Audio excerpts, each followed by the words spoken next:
Hello, twitch.tv/style esports viewers. Welcome to another night of playoff action here in season 16.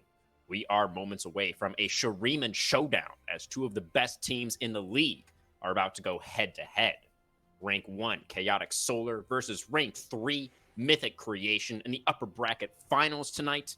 Best of 3, of course. The winner will claim the first spot in the season 16 tier 1 grand finals, to be played around the end of the month or early October, and the loser will have to win 2 more matches in the lower bracket to get themselves that potential rematch. My name is Crewman44. I am joined by 1,000 eyeballs on the caster desk tonight. Don't worry, guys. There is no chance that we are going to be missing any of this high-octane gameplay. Thousand Eyes, how are you doing this evening? I have never once had somebody call me 1,000 eyeballs before. That is a new one. I'm glad I'm original. I'm glad you are too, because that one threw me for a loop. No, I'm doing good. I am ready to go. The teams are not. We're still getting ready. We're getting ready to go here, and teams are still kind of figuring some things out. But we will be getting started just very shortly. But yeah, like you said, it is everything on the line. If you win this, you go to grand finals, and I don't think either of these teams want to give that away for free. Yeah, absolutely. As we've been discussing a little bit in the client chat already, it is a match of significant size, just in terms of the importance, the significance of this battle. As I had mentioned just a moment ago, if you do lose out in this match, it is a little bit of a road. It's a little bit of a journey to actually try and get yourself back into position to stake a claim on one of those spots in the grand finals. So this would obviously be the much easier road for whoever does end up winning out tonight. And yes, I'm sure, as you were just saying, Thousand Eyes, both of these teams are going to be very hungry to make that happen for themselves. But I think we can turn our attention now, Thousand Eyes, to the teams themselves and what maybe we could be expecting tonight. Chaotic Solar coming in as the 1 seed. They easily dispatched Rank 2 Alberta Beef 2-0 about a week ago, Thousand Eyes. Both of those games around 25 minutes. So quite one-sided in favor of Chaotic Solar in that match. Yeah. And that's really impressive, because I have casted Alberta Beef, and they were a good team. They're not a bad team. So taking them out that quickly, it's either a sign of just a mismatch in terms of play styles, or just a straight up better team. And I guess today is really where we put that to the test, right? Like we got one team out really easily, but was it a fluke? Was it your good play? That's what we're gonna find out. And just looking around here, as I'm gonna just looking at potential bans here, because I'm just taking a look at the players' OPGGs. I don't know. What's interesting here is both of these junglers very heavily play Udyr. So the question becomes, do you want to give up Udyr, possibly, and maybe have that be first pickable for your opponent? Or do you want to ban it away, which is also essentially a ban for yourself? So already out the gate, there's a lot of interesting things to kind of look at as we maybe get ready for our draft here, which has started. Chaotic Solar on the blue side, Mythic Creation on the red. Chaotic Solar right from the get-go taking out the Poppy, and I think Mythic Creation, they don't want to risk it. They're gonna take out their own Udyr. There is that Udyr ban going to get taken off the board nice and early, Thousand Eyes. That is one question that we have gotten answered very, very quickly. But there are a number of other picks, I think, that are quite meta these days that deserve a little bit of a shout out as well. Things like the Rel, like the Tristana, the Kaisa as well. Maybe not as much of a terror as Rakan. She was a few patches. Rakan, another one who did just get banned away, of course. The Xayah as well, probably worth mentioning, at least in relation to the Kaisa. So there are a number of picks that I think we are going to have left open for Chaotic Solar on B1, see what they're going to prioritize. There's that Darius banned away from J-Bear. J-Bear, a little bit of a Darius enjoyer, as any longtime style viewers will be aware. It's going to be the J4 on B1 for Chaotic. Yeah, and Darius connoisseur, I believe would Indeed, be the yes. word there. But yeah, J4 has really popped up in presence on this last patch, so I'm not surprised to see it picked up. Just a very solid early game jungler. You can have him work with an early game snowbally team, or you can have him be the engine for a team that wants to focus late game. So an all around solid pick, responded to with the Ezreal, with the Kai'Sa nerf, that has been where a lot of teams have wanted to go. Teams are starting to move away from the Kai'Sa. Her nerfs did do a lot for her, and the AD build that people have found takes a lot longer to get online than I think a lot of people would like. So Ezreal has been one of the responses, because you get that sheen, you have a bit of a power spike in lane, and then your 2-item power spike when you finish stacking that Muramana is insanely strong. Yeah, definitely. Of course, Ezreal also well known for being one of the safer options in lane. So picking him blind generally is going to be feeling relatively all right. The Nocturne as well, I think, is a little bit of a surprising choice for Mythic, picked very early on there. But we'll get back to that in just a second, as the teams are going quite quickly. Thousand Eyes, Twitch, and Braum now locked away as the bot lane for Chaotic Solar. What do we think about that as a response into the Ezreal? I am a little surprised. So it makes sense from the sense of this is what Youngjae does play. That is kind of next in line. It is a lot of Vayne, which is why that did get banned, a bit of Ezreal, and a bit of Twitch. Those are the best AD carries for Youngjae. So I do understand it, but you have to look at it from the perspective of Twitch just has not been a really solid AD carry. His laning has problems. He requires a team to basically play around him. So now we are seeing that Jarvan is going to have to be that engine to allow Twitch the opportunity to fight this, because if you don't give something for Twitch to protect him from this Nocturne, he's not going to have a good time. Now we are seeing in the second ban phase now, the Olaf going to be removed. J-Bear's second most played, so they're really pushing him down the list now, Thousand Eyes. But from Chaotic Solar's side, banning away that Rel and the Renekton. Rel, of course, maybe not the champion we think of most commonly in terms of pairings alongside Ezreal in the bot lane, but still a very strong meta pick, and will be the Karma, one of those champions that is very commonly found next to Ezreal in the bot lane. Exactly, yeah. It's also interesting to see the Ziggs pick up as well, because that has been known to be a bot laner at the current point in time, rather than a mid laner. But they are taking a mid, because the Ezreal just you're not going to throw Ezreal mid and Ziggs bot. That would be a little weird. But Karma alongside Ezreal, like you said, very common, and it makes Twitch's life even more hell. We talked about how his early game is a bit of a problem. Braum can only do so much about that with the Ezreal alone. Now that you add Karma into the mix, there's a lot of poke, and Braum can only block so much before his health bar is going to tick down. Yeah, absolutely. The Unbreakable, especially early on in the game, it's not the shortest of cooldowns. There are going to be surprisingly some breakable. Yeah, absolutely. I think Ezreal and Karma are going to be taking some shots at that and see if they can find some cracks in the door. Looking like it's going to be potentially the Cassante now. Locked away for Triops in the top lane on R5 into the Scion. Should be a pretty comfortable tank v tank matchup up there. I was actually wondering a little bit, Thousand Eyes, if we were going to see some flexing of the Karma. Is this something that Triops did pull out actually in their last match for Mythic Creation when they were playing against Apex Moonlight, the 4 seed? We did see a little bit of Karma top, but it does appear that Karma is going to be going into the bot lane this time around. And something else, actually, Thousand Eyes, that I wanted to mention was the fact that the Ziggs was played in that last series of Mythic Creations as well. Paradox played that in the deciding game 3, 14, 2, and 8 on the Ziggs in that game. So clearly a really great pick for Mythic Creations mid lane.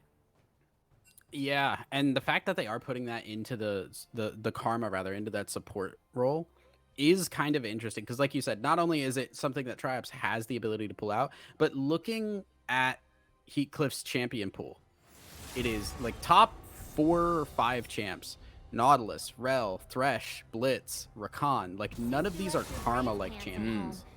So we're definitely getting something a little bit different. And yes, it is what that lane really wants and requires, but it is something that we, at least from a solo queue perspective, don't have information on. We don't see how good the karma really is. So eyes are going to be on that.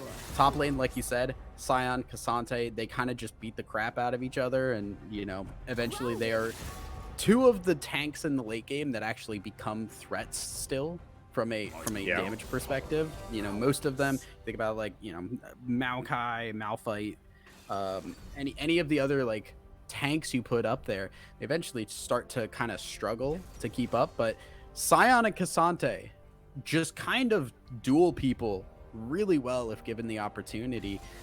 The issue then becomes, can Cassante execute? Because Cassante has the tools, they just take a little bit more to actively be successful.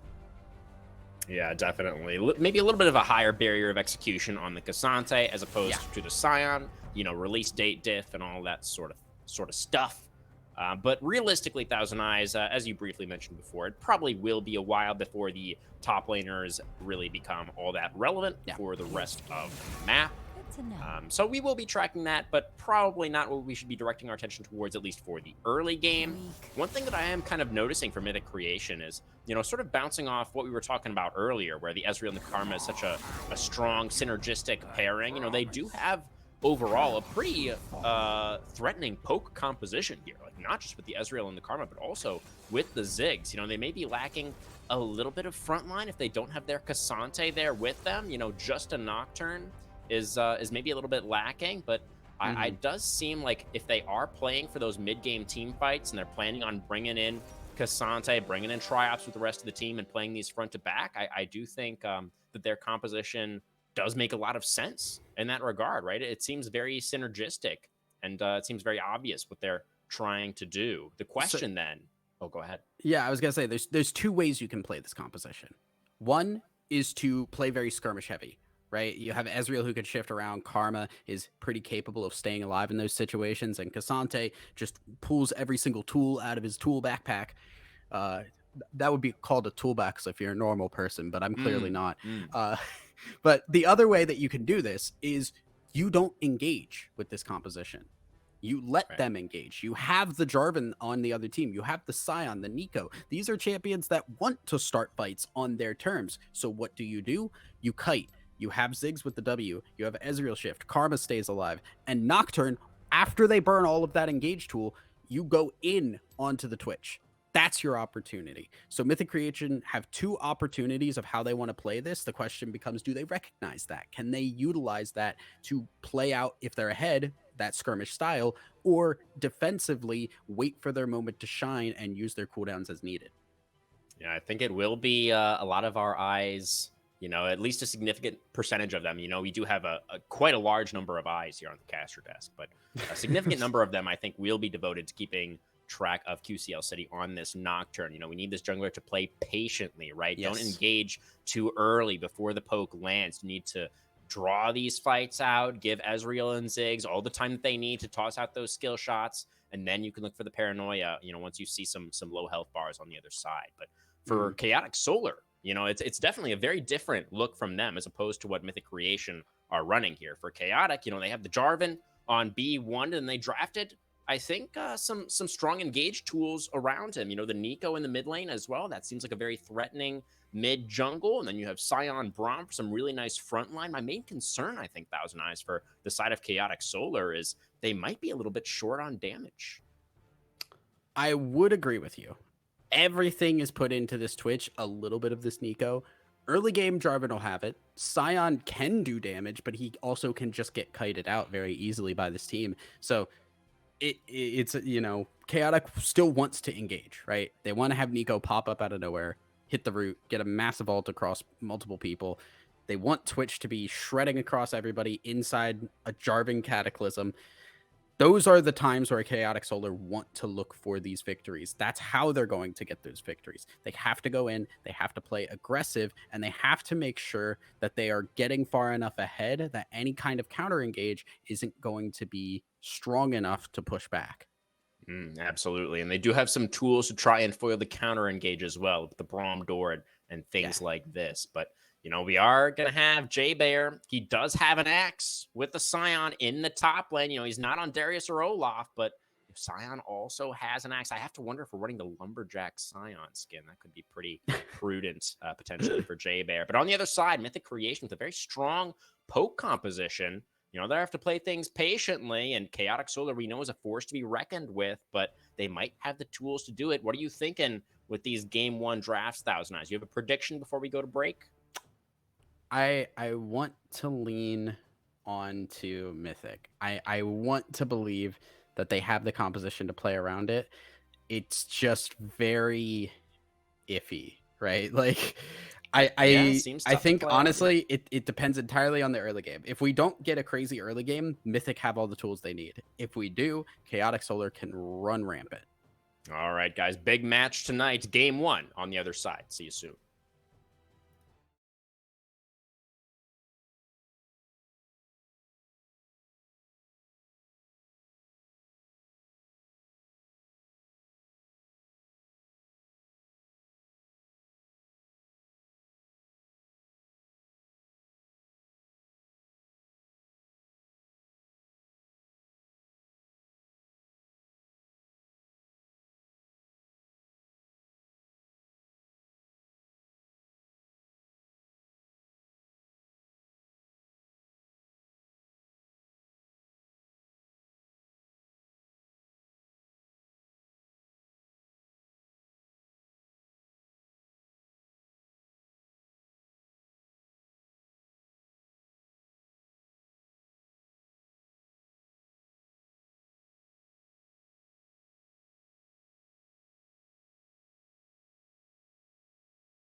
All right, everybody, welcome onto Summoner's Rift for our first game of the night. We have Chaotic Solar on the blue side, Mythic Creation on the red. Thousand Eyes, any runes or summoner spells that you'd like to point out before we get into it? I mean, everything's pretty common, right? The only thing that you really look at is Karma going Airy or is Karma going Comet? I think the correct option here is the Comet that we see on Heatcliff because it's all about that early presence here. Heatcliff maybe getting in trouble though. Yeah, we have been tagged with that flash forward from Boyo. Finds the concussive blows. One more auto attack. That's going to be it. And that is going to be the first. Oh, and the top lane as well. Triops flashing away, trying to stay alive. Win. Oh, maybe a little bit too far underneath the turret, and he can't get out of range of the last. Oh, it's an execute though.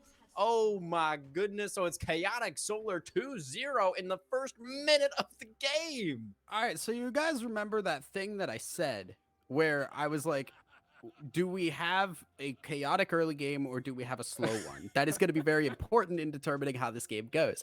We did get the chaotic early game. And what do you know? Chaotic Solar living up to the name and making things crazy. A 2-0 start. Yes, Jarvan Death. It doesn't even matter. And a Twitch with a lead in this lane can get haywire very quickly. Yeah, that's crazy. There's one other, kind of combo. Oh, look at him. Young Jay going to start finding these auto attacks. Heatcliff's going to get stunned up by some more concussive blows. There is a way. There is a way, Thousand Eyes, and we just saw it happen. Big time Boyo with a big time Q. It's going to be, well, I guess the Braum did pick up the last hit, but you know what? He deserves it. Yeah, he's worked hard for this. Give him a little bit of money. Yeah. It's also like, honestly, and I don't get to talk about this enough. Sometimes early kills on supports, even if it's whatever support, is very helpful because you get boots very, very early, and having the ability to roam on any kind of frontliner support is really good. So it's not the end of the world that Braum gets it, and it again means Karma has died twice in 2 minutes of this game, which is going to have an effect on mental. And not going to have that flash for quite a while either. You know, silver lining, we do have all of the summoner spells that were used on the side of Chaotic Solar's bot lane as well. But yeah, I mean, they're going to be feeling real peachy about how this early game has been going so far. Ooh, look at this, actually. Wenwin in the enemy jungle has managed to steal away the blue buff, and now QCL City with the early spell shield is going to get knocked up and stunned up by the concussive blows, and Chaotic Solar, ooh, they're not quite able to finish off that kill onto the Nocturne, and Ziggs now is here. is going to get taken down in return. Paradox has rotated over. Wenwin EQ to try and get away. It's Crow able to trade back onto the mid lane, but the Jarvan has also gone down. It's 2 for 1 on that invade in favor of Mythic Creation. They're able to defend their own jungle at least.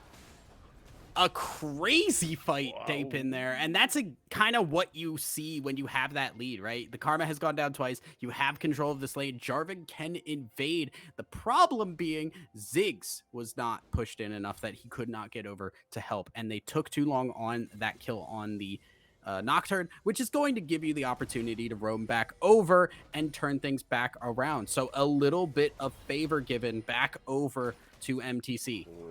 Okay, Jarvan is in the top lane now. Our spectator camera is watching the bot lane for some reason, but rest assured this Cassante is in a whole bunch of trouble. Triops is going to try and buffer his way towards life, but he will find only death as Wenwin picks up his second of the game. Yeah, Jarvan doing what Jarvan does do best, and these early kills have given him access to a pickaxe right out the gate. So that is a lot of extra damage on a champion that's already very good at this point in the game. Jarvan is basically free running across this map, and he can do anything that he would like, provided he gets a little bit of assistance. Yeah, honestly, something else that we hadn't really had a chance to touch on, Thousand Eyes, is the fact that Jarvan, of course, and this will already be known to anybody who's been playing solo queue recently, has absolutely been terrorizing Summoner's Rift on this patch. He has just been running over everybody, and it looks like this first game between these two teams will be no exception. Wenwin finding the supreme amount of value with the early game power of Jarvan in this one. Oh, nice missile shot. The blind one, yeah. How did he know?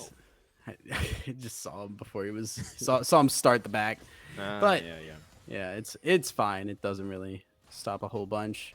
It is now still though a big lead for Chaotic. And it's going to continue to stay that way, I think, for a bit.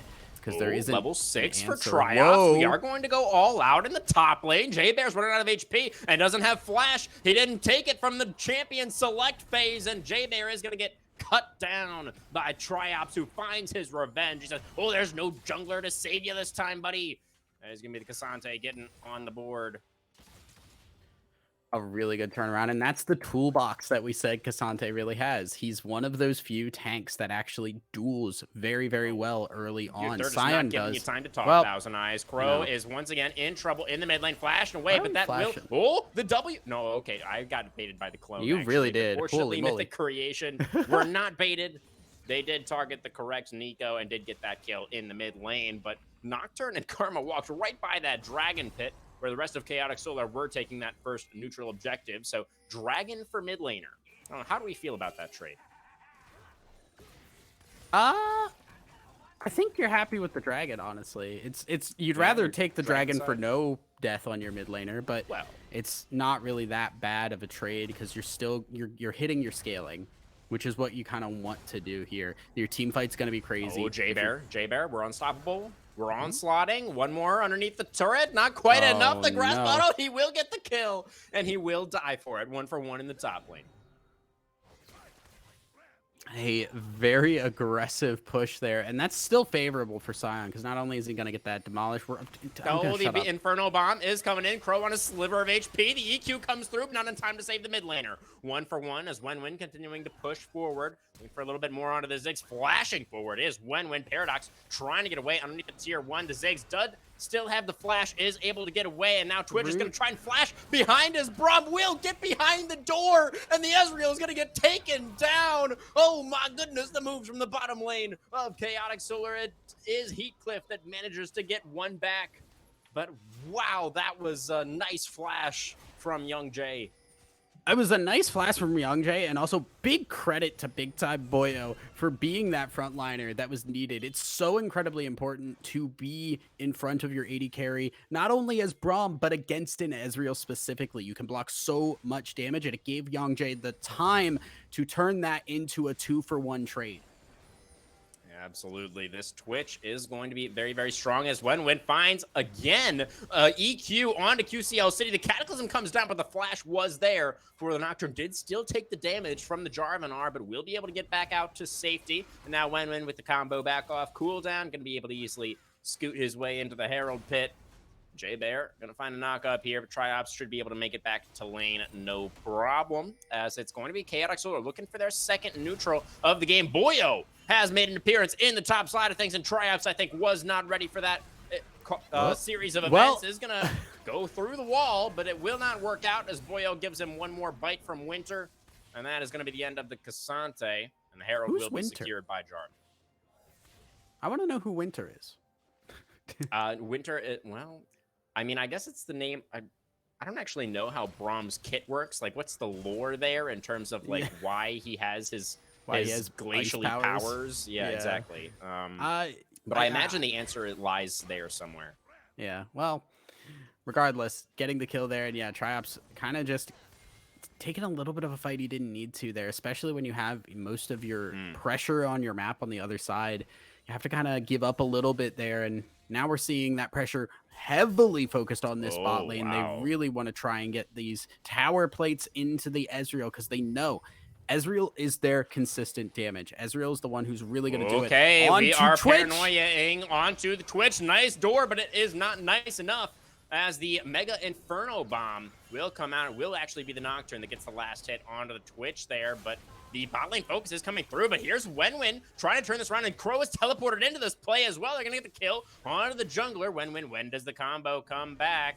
Heatcliff running away with the shield. The EQ will land onto the Ezreal, and now Frozen is going to be fed over to Wenwen as the double kill does come through. Heatcliff will be able to escape. Oh, maybe not. It's Jarvan going in underneath the turret for the EQ. Dunk combo gets the triple kill, walks out clean.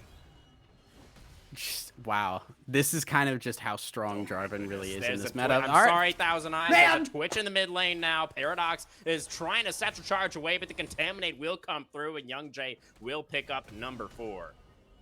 Yeah, Young Jay popping up out of nowhere, and that is the risk of these Ziggs. It is really hard to deal with somebody like a Twitch who does get behind you unseen. Ziggs doesn't really have much of an answer for that, and it's unfortunate. It will just snowball this lead even more, and with this Jarvan so far ahead, this is now where I want to see when start to turn these into wins for the laners. Well, that's not what I meant. Don't disconnect. But I want to see him start giving kills over to some of these solo laners, because those are the people who need the money now. You are ahead enough as a Jarvan. You can do your job. You're not going to scale. You want this Twitch to get money. You want this Nico to get some of the money. And now we're going in. Flash for Tangle Barb. That was clean from Crow. Got to find the double root with the Pop Blossom. And the setup was beautiful. Wenwen comes in for the alley-oop. But now Heatcliff not going to be able to get away. We do have a little bit of a post-pause here. But this Karma, I think, is going to be seeing a gray screen on the other side of it. Yeah, I didn't get that. Oh, I don't know if I did not get that at all, and now I'm worried if the stream didn't get it. I don't think the stream did either. Oh. I'm gonna wait. So what time are you at now? I am currently at 11. Oh my goodness. So okay, can you count for me for a second? Yeah, 7, 8, 9, 50, Okay, 51. Cool. Yeah, traps in the middle of it, though.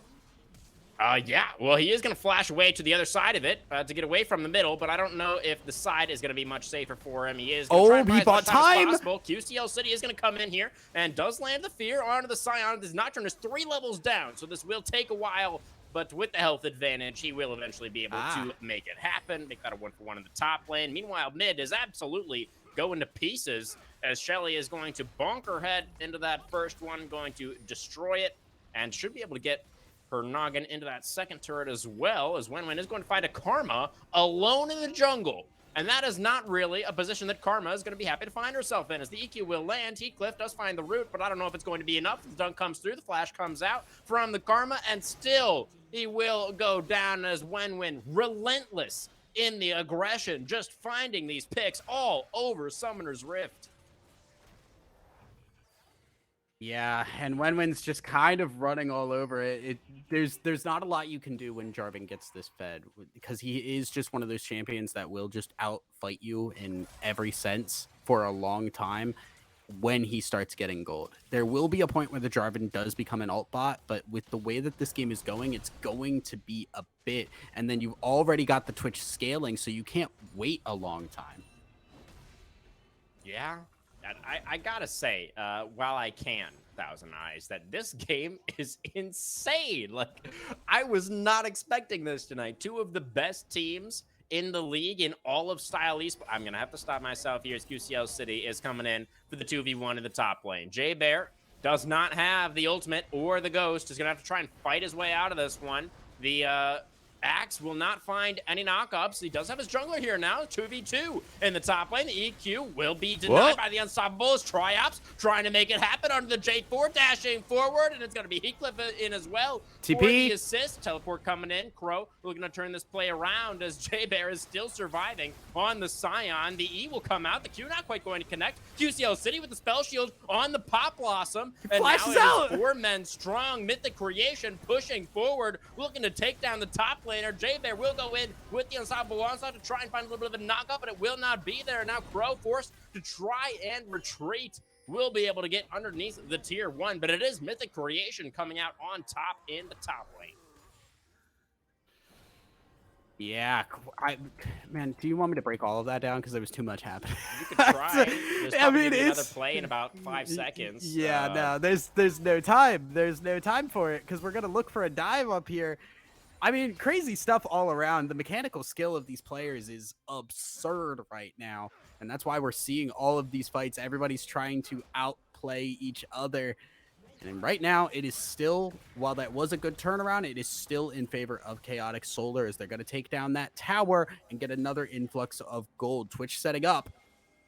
Yeah, looking for it. Not going to find it just yet, as we are pretty much 5 men here for Mythic Creation right now. The teleport's going to come through from J-Bear, join up with the rest of the team. Crow chunked down extremely low. Wenwen cataclysming onto QCL City on the side. Jarvan taking quite a bit of damage here. Looking like he might be shut down, but no, the root comes out. QCL City is going to be the one who gets cut down. Twitch picks up the kill, and J-Bear, in the middle of 4 members of the enemy team, takes down the support nearly by himself. And now Twitch has opened up with the spray and pray, and he's spraying all over him, and that god that he's praying to seems to be pretty benevolent, able to pick up that first kill. Triumph's able to survive for now. Going to get knocked up by the decimating smash. J-Bear now on the retreat. What is happening in the mid lane, by the way? Wenwen seems to be just taking the base. We have forgotten the Jarvan. Yeah, Jarvan is still in this video game. He falls off. He does not fall off of the map. He still exists. So he was pushing the mid lane, and he did take a couple of towers.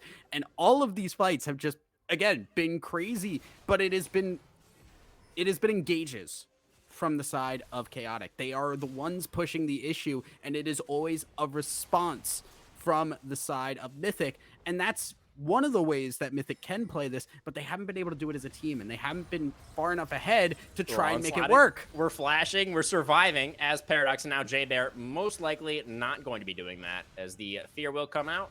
And there is the kill onto QCL City. Nocturne picks up number 6, actually just behind Wenwen in terms of the scoreboard.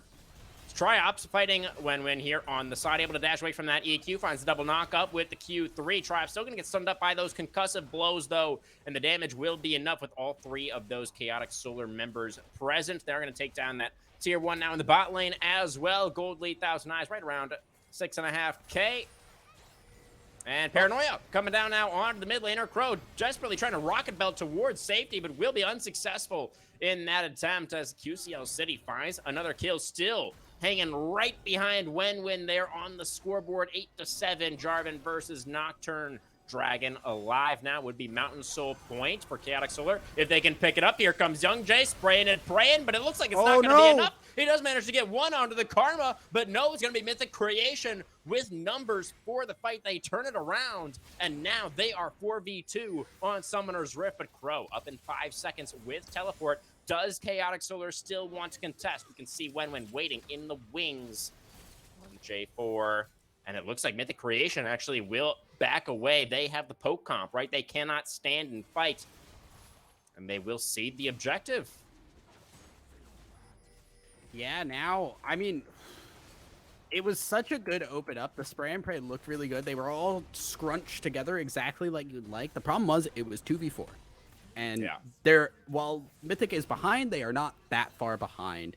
So it's still, Mythic has options. They're making it work. They're trying to do what they can. But like you said, the poke comp, they can get the kills, but they don't have the staying power. Triops has to be there to tank any kind of objective they want to take if they want to be doing so safely, because otherwise you're going to run into some bigger issues with those damage dealers flying in and starting a team fight that you don't want. Yeah, I mean, we do have a little bit of the bruiser builds. We are ghosting. That is true. I don't know what we're ghosting towards, but the ghost has been utilized by Young Jay. But as I was saying, it is a little bit more of the bruiser build for the Nocturne. Look at that, actually. Spear of Shojin second for QCL City. That is an interesting adaptation. I think it actually makes a ton of sense on Nocturne, right? The ability haste so valuable. Yeah, I'm kind of surprised by that. I know that Spear Shojin has started to come up in a lot of builds, a lot of these bruiser builds. Oh dear, Heathcliff has been knocked up by the Jarvan once again, and that seems to be almost the story of this game, is just when Heathcliff in particular has just been like the victim of these EQ combos more often than not. Cataclysm going to come down now onto Paradox, who does have a really nice satchel to get out of that situation. And now we are 3 men for Chaotic Solar between the turrets. Wen going in with the EQ, going to find the knock-up only onto the Cassandre. Triops is getting burned down, though. They will find that first kill. Ziggs has been taken down on the other side of this fight. It was Crow that did the killing, and now looking for more flashing forward, but Frozen predicts it. The flash response and the heal as well from the Ezreal to make sure that he can stay safe. They will lose their tier Wen going in again with the EQ, not able to find it this time. I mean, again, this game has been absolutely freaking nuts. 1,000 eyes. I think we could give some props to Mythic Creation, though, for hanging in there as long as they have, because the aggression from Chaotic Solar in this game has just been insane. Yeah, and they can just keep doing it. Chaotic Solar just have all these go buttons to use, and they've been using them very, very well. It's not going to ever stop. It's just a question of, can you catch the engage and throw it back at them? Right now, the Baron doing a little bit of work on them. They might turn this fight. Smite is good from Wen. Now looks like Chaotic Solar will likely be able to back away. Paranoia not available, and QCL City is just going to get jumped on and blown up. He may have a bruiser build, but that's too many bruises for the Nocturne. He is going to get taken down once again. Infernal Bomb not going to get anything done, as Boyo had the door ready. And now the gold lead is growing significantly up to 9K for Chaotic Solar. Yeah, it is rough. I like the look for the fight. The problem being they staggered it a little bit too much. QCL City was way far ahead of his team. And when you have the team fight prowess that you do on Chaotic Solar, it's very easy to just turn back around, start the fight, and take them out quickly enough that you can just get the kill and get back out. Now, as QCL City is back on the map, we have another 2 minutes for this dragon, but it's gonna be tough because the vision control, the wave control is all in favor of Chaotic, and you don't have a way in. You can't go through your lane safely. You can't walk through here with these wards because it's just going to get cleared out immediately. I can see Nico walking as a ward just a little bit further away there. Yeah, I mean, it seems to me that Mythic Creation weren't able to leave their fountain safely in this game the way that Chaotic Solar have been playing. They're going to have Baron on for about 90 more seconds. J-Bear trying to shepherd in this bot wave right now. A little bit of damage from Paradox over the wall, but the Zig's taken as much as he's given. Now the wave is coming in. It is the side of Chaotic Solar playing on only one lane right now. J-Bear is going to get pulled in by the Cassante. Gonna be okay for now, though. Another Inferno Bomb comes out from the Ziggs as these teams just kind of staring each other down at the moment. This could be good for Mythic. They're getting a little bit of the poke they want. J-Bear is low. Yeah. Paranoia going to be utilized now. In goes 2CL6. Nico A huge counter engage from the Nico. Crow completely disrupts that play that Mythic Creation were trying to go for. And now Wenwin with free reign, able to just charge forward headlong into the enemy base. That's a gore drinker. Couldn't quite get in range. A gore drinker, Scion. Oh my word. Yes, it is. J-Bear. Wow, okay, there's the dunk. There's Wenwin getting in range to press R on Frozen. Ezreal will not survive to tell the tale, as now the mid inhibitor will fall. It is only Ziggs, QCL City, and Triops in 5 seconds, as well as Heatcliff. So don't think this is a Nexus angle for Chaotic Solar. They will channel the recalls and look to claim their Mountain Soul. Yeah, they don't want to push the issue too hard. They know they don't have the waves. We have a surrender. Oh my goodness.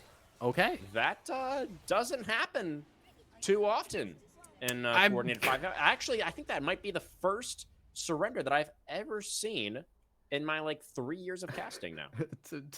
to be honest, I think it's in the rules they're not supposed to. I could be wrong about that. But just for stream games, you generally have a rule about that. But, I mean, I'll be honest that it did. I mean... Yeah, they were about to be playing against Mountain Soul with a poke comp, right? Like, it was unwinnable.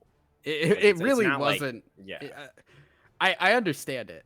And I don't know the rules of this league because I cast in way too many leagues to keep track of all of the rules. However, I do think we got a little bit funky in there.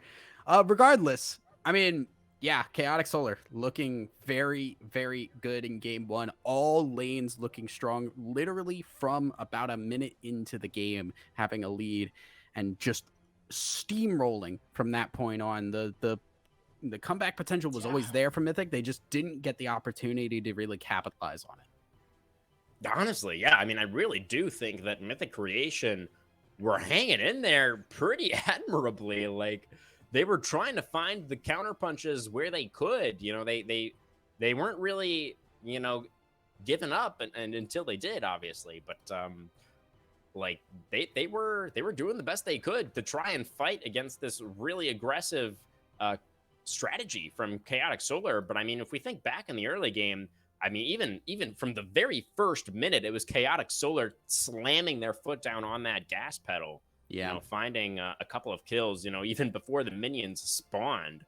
And with this win, this is now 3 games in a row for Chaotic Solar here in the Shurima Division playoffs. They have ended in less than 25 minutes. That's insane, Thousand Eyes. It is. I do think there's a level of the composition had a factor in that, right? Like, if there was a little bit more scaling and a little bit more team fight on the side of Mythic, there may have been a little bit longer of a game. You may have tried to hold out on that. You may have had a better opportunity later on. But when you have a team that can team fight extremely well and you're that far behind against people that just you don't have answers for, yeah, it's going to be a little bit tough. It's going to mean that the game ends a little bit sooner than you think. But, I mean, maybe that changes around. Maybe we get something a little bit different in draft. We're going to have to see. Yeah, we will indeed see what kind of pivots Mythic Creation is going to want to go for here in this second game. Before we go to break, though, Thousand Eyes, who do you think was POG on the side of Chaotic Solar here for this first one? I personally think it's a little bit of a slam dunk, personally, but let's hear it from you. Man, I think it has to be Wenwin, right? Like, yeah, I think it does. Yeah, there's a lot you could talk about, but I think the big thing was the other option that I would have had was oh my goodness, why am I blanking on names? It was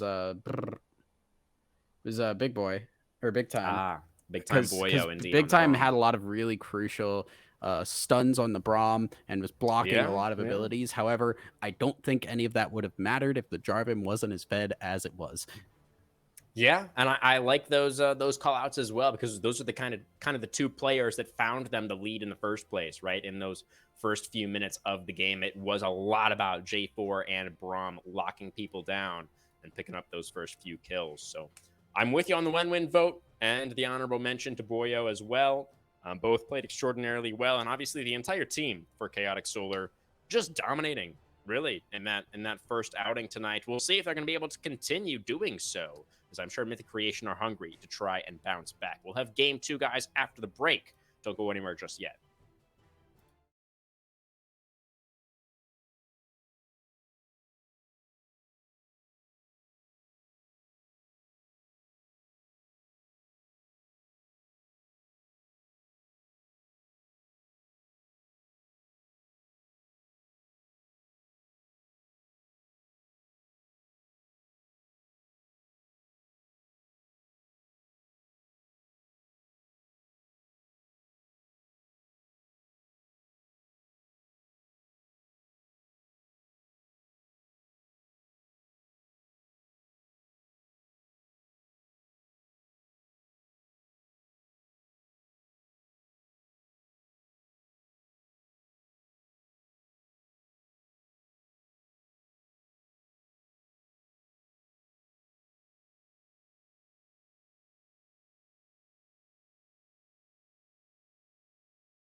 Alrighty, everybody. Welcome back to Style Esports. We are now preparing to jump into our Game 2 draft between Mythic Creation and Chaotic Solar.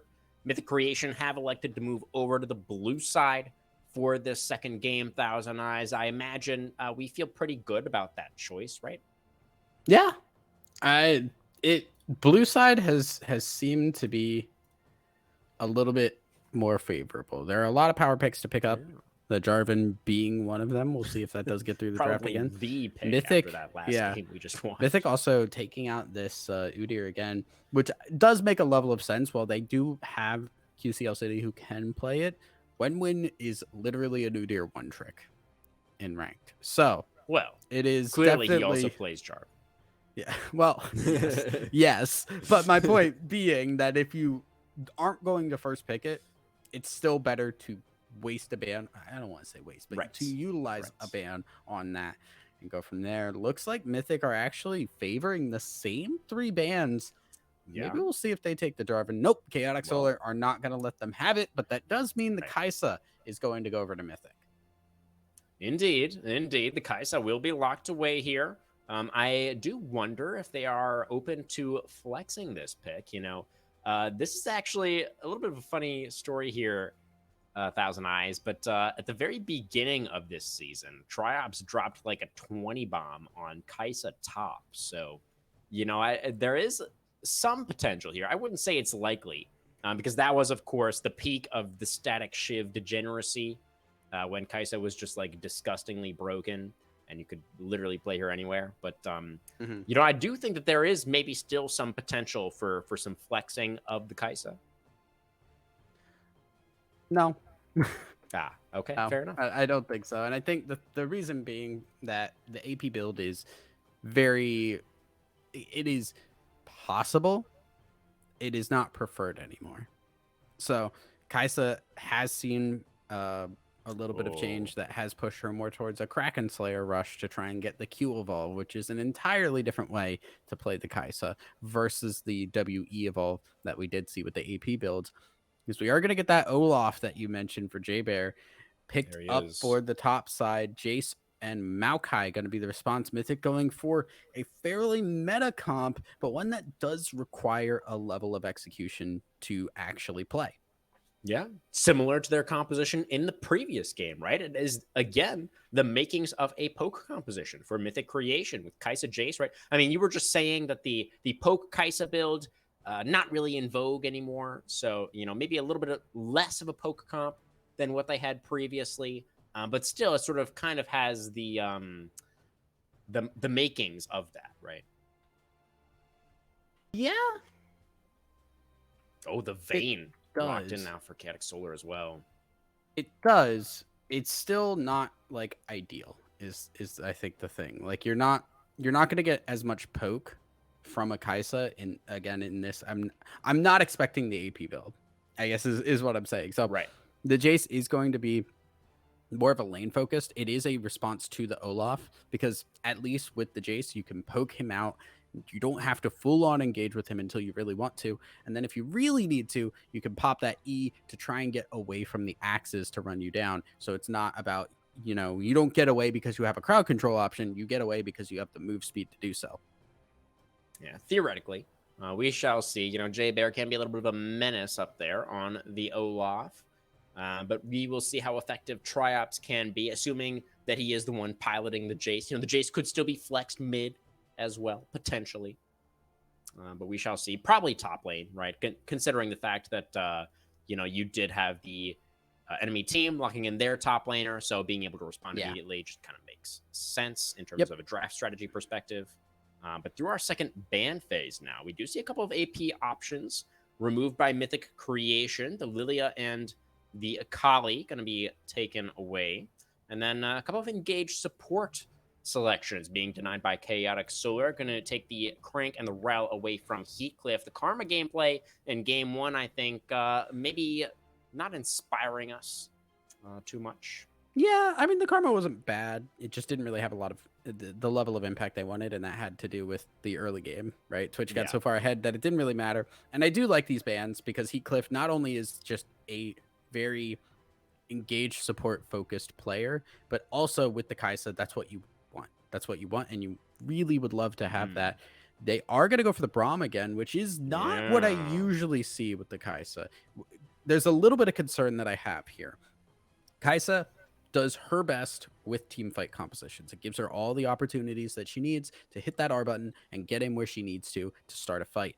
However, we're not seeing a lot of hard crowd control options. The only ones that are in this are a Jace E, which is very situational and on one person, Maokai, who has a decent bit, Braum, who has the ult technically, but that's usually a disengage option, and the Q, which is going, or the passive, which is going to take time to build up and then stun, and then a Ziggs W. None of these are like great team fighters outside the Maokai. And that means Kai'Sa is going to be playing a lot more defensive. You're not going to see those long range engages unless Kai'Sa is setting them up herself.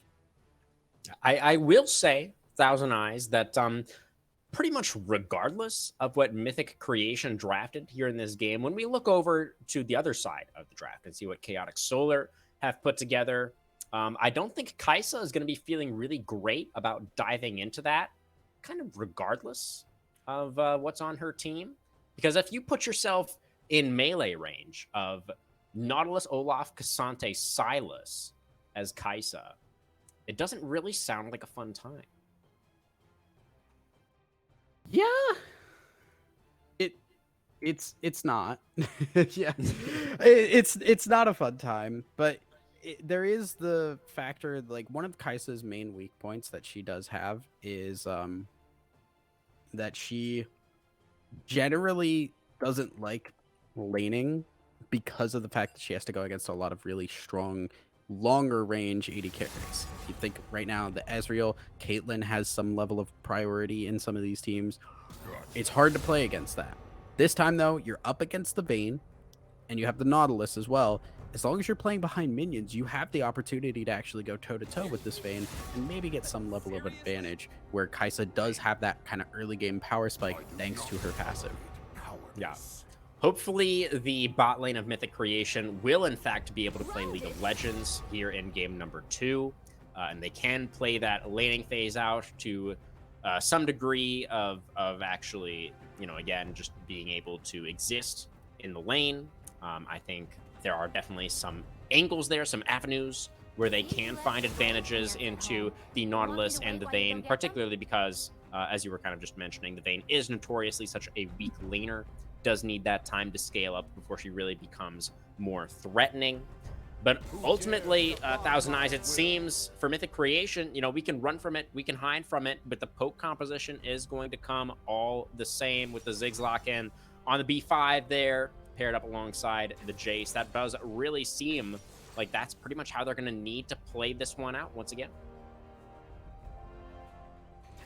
Definitely is, and I'm a little concerned because this doesn't seem like enough of a change at a base value from Mythic to see a difference. And I think Chaotic Solar have a lot of the same things set up. It is a little bit more skirmishy from Chaotic Solar, but it still has team fight potential. You have the Nautilus, the Silas, and the Vayne. They scale decently, and they can frontline well enough to get, the Silas can frontline well enough for Vayne to be able to do her thing against these champions that she is up against.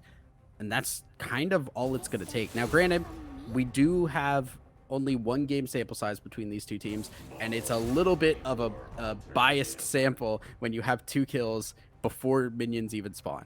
So maybe things change up, maybe things go a little differently, but I need to see change before I can believe it. Yeah, absolutely. And, you know, we've seen so much dominance come out from Chaotic Solar, right? And once again, it seems that they have a draft here that just fits perfectly in with what they want to do, right? They just want to go balls to the walls in the early game and find that early action, get those early picks, and just snowball the game out of control. Like Nautilus, great level 1. Olaf, very strong early. By the way, I guess this is something else that we didn't really touch on yet, Thousand Eyes, but who's actually jungling for Chaotic Solar? Is it Silas? Is it Cassante mid, Silas jungle? Because I feel like J-Bear has to be on the Olaf, no? Oh, no, it actually looks like the Olaf is going into the jungle position. Yeah, I'm sitting here trying to figure, like, inside my brain, I can hear the cogs turning. They're getting there. I we are past the lock-in point. It is Cassante. It Yeah, is yeah, yeah. Cassante up at the top lane, I Olaf just in hadn't the looked at it yet. jungle, Silas in the mid here. Yeah, I'm a little surprised by that, but it does, I think, still make sense. Cassante on J-Bear was good. It did fine, or True. actually no, it was the other way around, wasn't it? It was. I Yeah, it was Jay It Bear was on the the other way around. Scion. Yeah. I think it still makes sense. Cassante is just a really solid top laner, especially in a competitive sense. He wins lanes as a tank, which is not something that you ever really get. And Olaf, I'm a little surprised to see in the jungle, but I think into this, it's pretty solid because we talked about how little CC there is, and it's all very isolated. If you're burning any of that on Olaf while he's ulted, that's all of a sudden a lot of percentage wise your team's CC being used and not actually working. And then Maokai is the only real team fight that you have that has that AoE CC that can be impactful.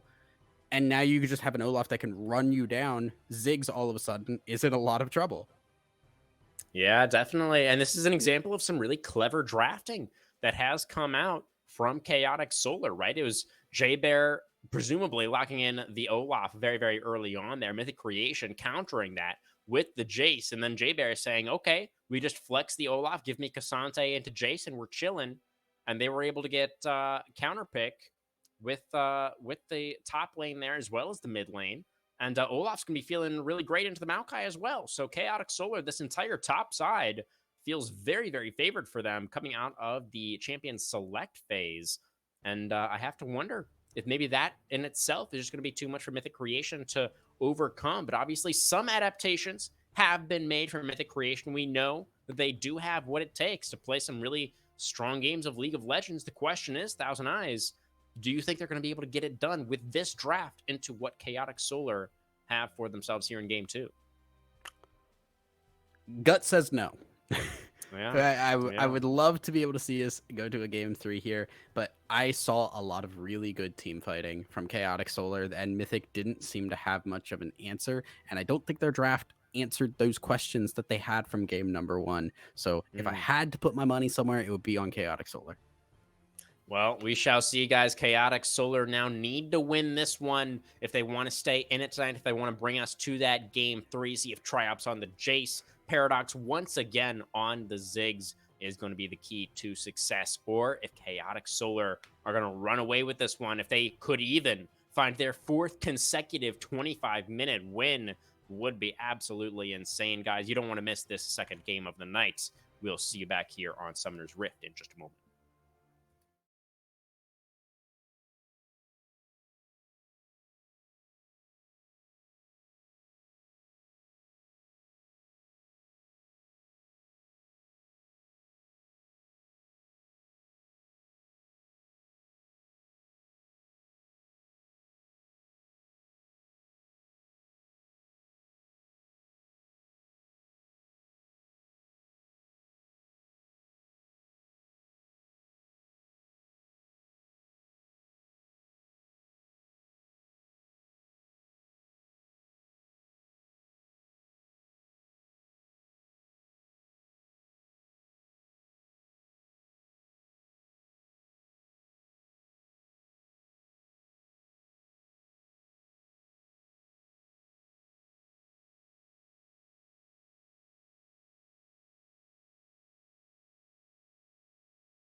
Alrighty, here we go, guys. Back on the Rift for game 2. Swapping sides now. Mythic Creation over to the blue side and Chaotic Solar positions on the red.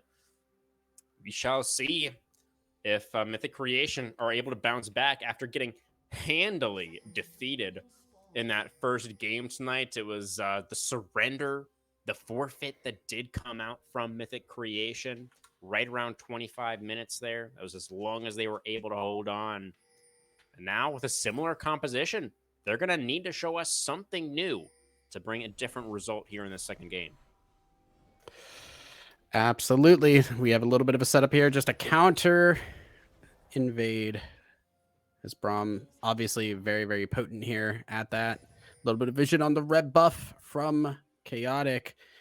But right now, it is just going to be a waiting game because... Oh my goodness, they're for sure going for this late invade. There's no way. Please don't. They're Please 100% don't, guys. going for this late invade, by the way. Look at them. Here they come. There's no way. Chaotic Solar looking for this one. Boyo and Young Jae. Ooh, Win spotted out. Starting on the chickens. QCL City biding his time. Moves in, gets the smite. Doesn't get the level 2, though, as the Olaf was able to get enough of the small ones. Flashing for the dredge line we are. The concussive blows getting stacked up on the Nautilus, though, who does get forced back as Summoner's Flash is just getting blown all over the place.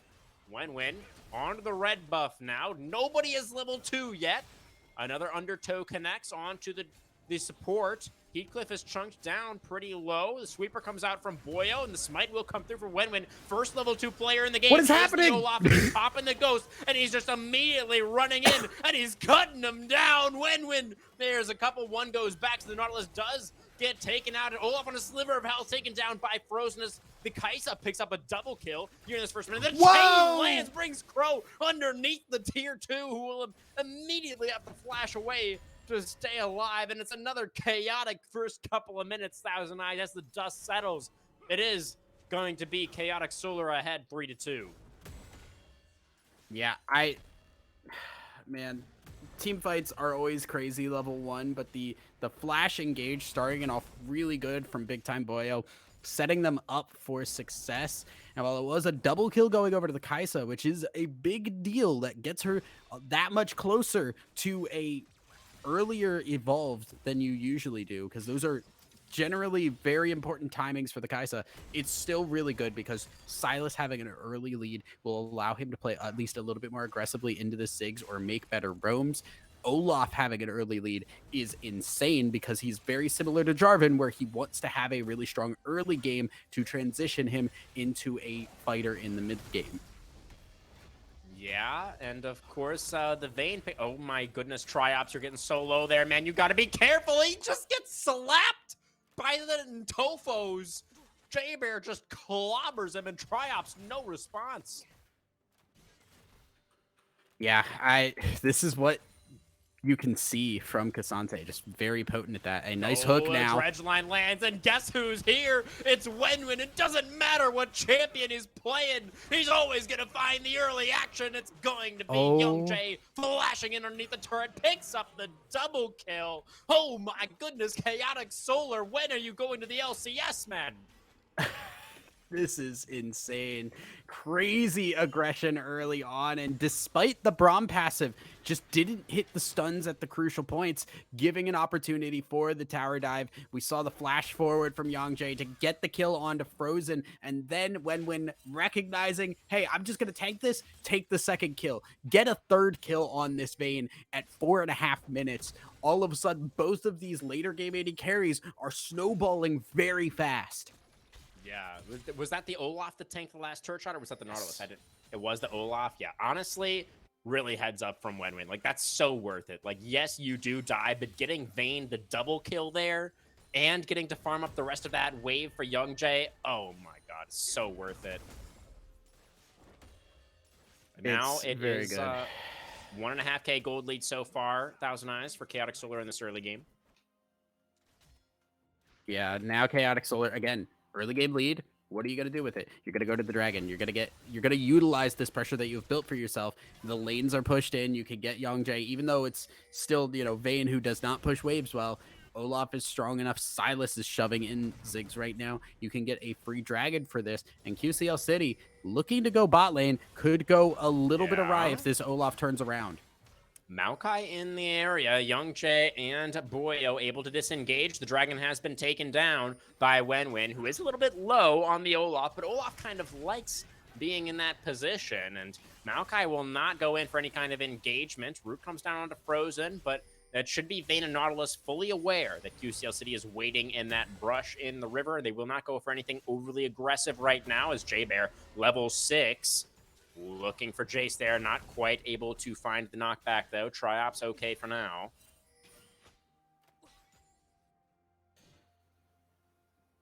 Yeah, a early dragon giving Chaotic, again, a chaotic early lead as expected, and they will just continue to push that. Jace being behind early, not a great time, and Cassante with that sheet is just going to make it a little bit worse if you can get in onto the Jace. The Olaf not only winning out in the ganks, but winning out in the farm as well. QCL City has just not had any real opportunity to make an impact on this game. And with the way Chaotic are playing, it's just going to get worse. A little bit of supportal combat here in the Tri-Brush. Nothing too much doing there. And Thousand Eyes, I have to wonder, as I'm going to have to stop wondering, actually, as Wenwen is going for an invade in the enemy jungle right now. We're watching the bot lane for some reason. There was potential for something to happen on the top side there, but it will dissipate. And as I was about to say, I have to wonder if Chaotic Solar, like what the order of events was when they joined the Chaotic Esports organization, right? Did they know originally, like, okay, we just love playing like crazy people, we love chaos on Summoner's Rift, so we should join Chaotic Esports because they have the right name? Or was it they joined and then they decided afterwards, like, okay, we just need to embrace. Okay, hang on now. Whoa. We are going through the wall. J-Bear has pulled the Jace into a 1v1. He's dashing forward with the Nantopos, and the Q3 comes through. J-Bear just cuts him down once again. 2-0 now for the Cassante, and now Thousand Eyes, your thoughts? It's such a good all out to get over there. You're fighting in 2v1, just yank him. Not only that, but it's like, if you've ever played a champion like Zeri or Bard that have abilities that rely on walls, angling that correctly like that is very difficult. Getting it so that you go that far away was absolutely perfect from J-Bear to distance yourself from that extra person and make it a 1v1 again. Really good stuff. J-Bear now looking to try and fight maybe onto this Maokai. Oh, it's only level 5. 3 levels down on this Cassante, and J-Bear, oh, he is going to go underneath the turret. That was a bridge too far. He's going to flash away and still going to go down as QCL City is going to pick up the last hit on that one. Picks up the shutdown for the jungle tree. Young Jay on the move. Whereas mid lane will return to his home shortly. Oh, man, J-Bear's been doing so well in that top lane, but just stepping a hair too far forward at exactly the wrong time. Really good stuff. Now, Triops maybe getting a little bit caught out. Yeah, does have his own little bit of a level lead over the Olaf right now, but the Ragnarok has been popped, and the boot back is not going to work out as Wenwen just chops him in half once again. There's so many proficient axe wielders on this Chaotic Solar lineup. The door comes up. Young Jay in trouble. Maybe flashed away from the Glacial Fissure. Not going to be enough. The shutdown comes through onto Frozen. Now it's just a Nautilus. There's nothing Boyo can do. He's not going to be able to get away. The Killer Instinct comes out, and the double kill goes over to Frozen. Yeah, Frozen getting in on that. A nice job. Heatcliff getting massive stuns there to turn that around. And all of a sudden, Frozen is now 4-1. A Kai'Sa with a lot of gold. You're skipping past that weak early midpoint that Kai'Sa has to start getting more and more of those stats towards an evolve. I don't believe we hit it with the Kraken Slayer just yet, but we're not far off from it. A couple more AD should be all that Kai'Sa needs in order to get that evolved Q, and that's when Kai'Sa's damage starts to go through the roof. Absolutely. You know, we may not have the turbo OP disgusting Kai'Sa that we had a few patches ago, Thousand Eyes, but Kai'Sa is still a champion where if she gets far ahead, she can snowball the game in extremely oppressive fashion. So that is something that we can still be keeping our eyes out for for Frozen and for Mythic Creation as a possible win condition here in game 2. Yeah. Kai'Sa is really just Mythic's one chance. If they can get Kai'Sa ahead and she can win team fights, that's great. That's awesome. Kai'Sa also does have the ultimate to keep alive against an Olaf, but even that, with the rate that Wenwen is playing right now, I don't know if that's enough. Yeah, it is going to be difficult. This top side. Oh, J-Bear, though, actually in trouble. Going to go all out, but it's not going to work out as he put himself in turret range to make that one happen. And Triops coming back in this top lane. Number 1 this game for the Jace. Now the Nature's Grasp going to come out. Wenwen may have to use the Ragnarok, will do so in order to escape. We'll have to vacate that bot side river, though, and it looks like this might be our dragon count tied up at 1 apiece. Olaf can try and make his way back in here, but he has no ult. It's going to be really, really difficult. The secure will be there for QCL City. Dredge line away for Boyo. May not be able to escape, actually. The Glacial Fissure comes out. They find the knock-up, and the blows are concussing. Boyo goes down, number 5 for Frozen's Kai'Sa. Another good turnaround, another good catch, and Big Time Boyo has kind of just gotten caught out a couple of times in this game. It's been the opening that Mythic have needed to get themselves into a winning position here. And while they are ahead in gold right now, they have to be able to keep it up. They have to continue on this because this Vayne is going to continue to scale. And I argue that it's going to matter a lot more than this Kai'Sa. Once we get to the point where Vayne can try to front to back with this front line, you have the opportunity to take down Maokai immediately and go on to the next target very quickly. Yeah, I do think it is a really good composition to be playing Vayne with, right? That's something else that we didn't really get to touch on yet, but I feel like Vayne can really struggle in situations where, like,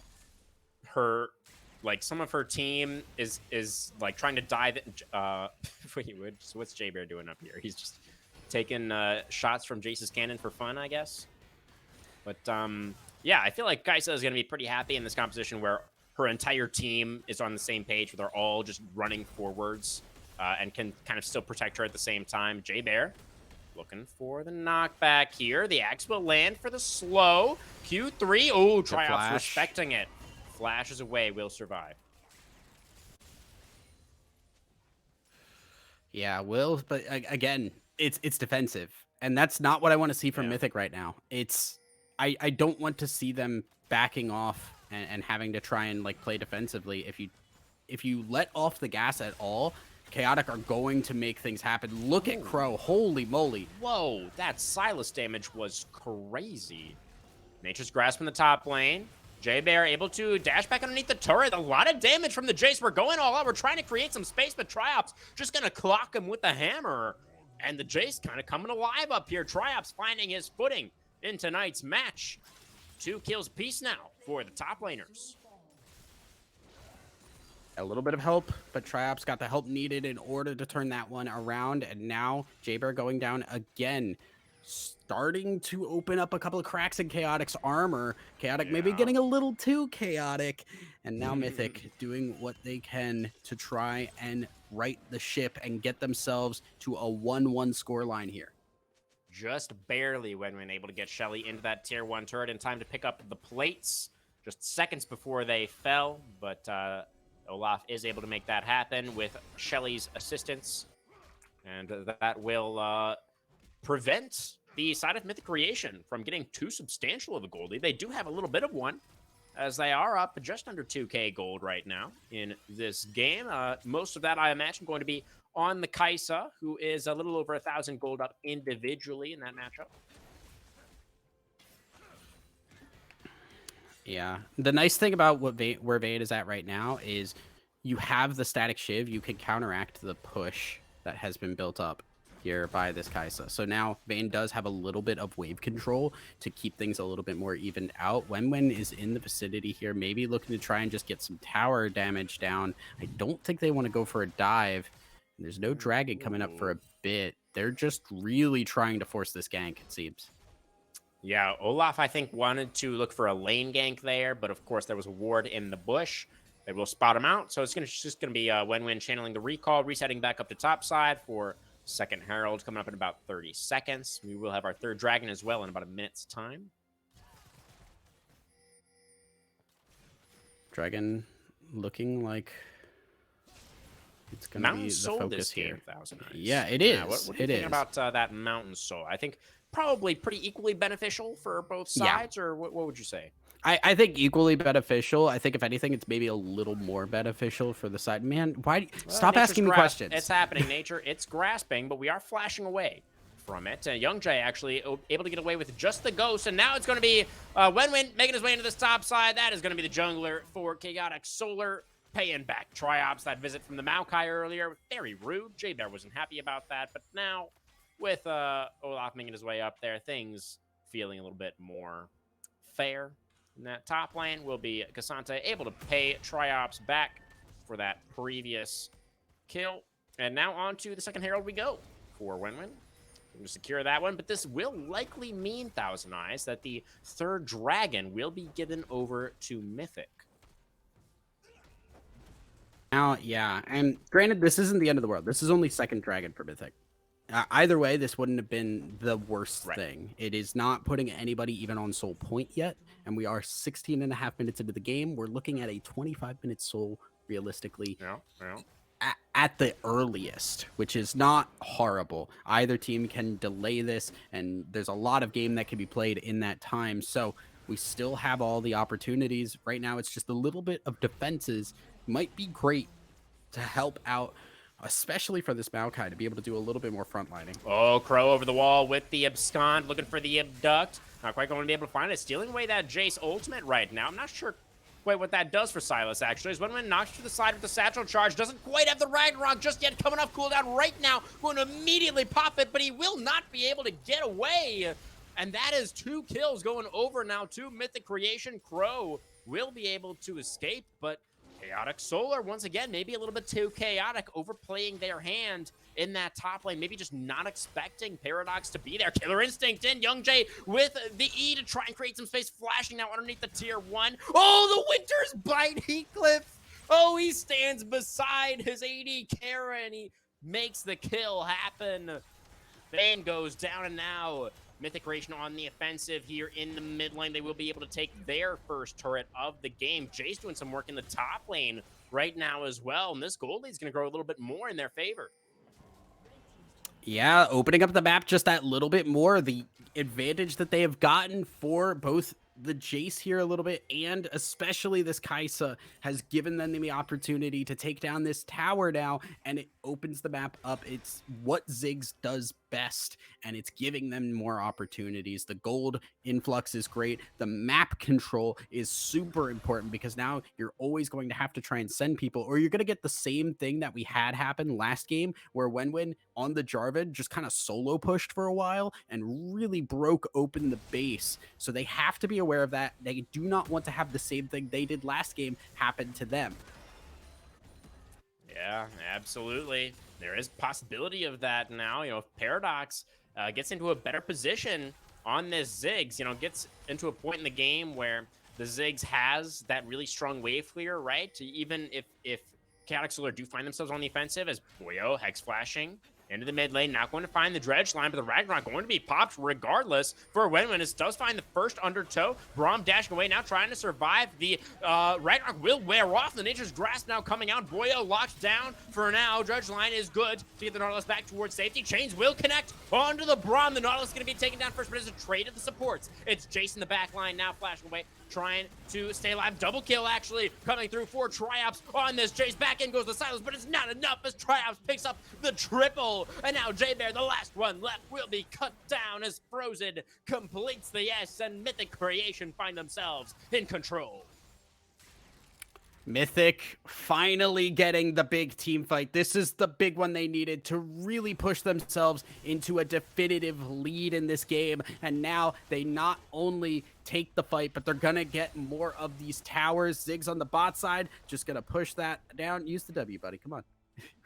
You play Ziggs. I know that you do. Sure. Maybe I already used it, but I mean, still pushing hard, will continue to break open everything. Not only do you get all the gold from the fight, you get all the gold from the towers, and now with Dragon in 1:20, you've cracked open mid and bot. You can keep those waves pushed, and it's really difficult now to try and fight this if you're on the side of Chaotic Solar, because how do you walk up here? You're either going through a jungle, which could be warded and have a trap set up, or you're trying to push past all these minions who are going to hurt you, and more importantly, see you where you're coming from.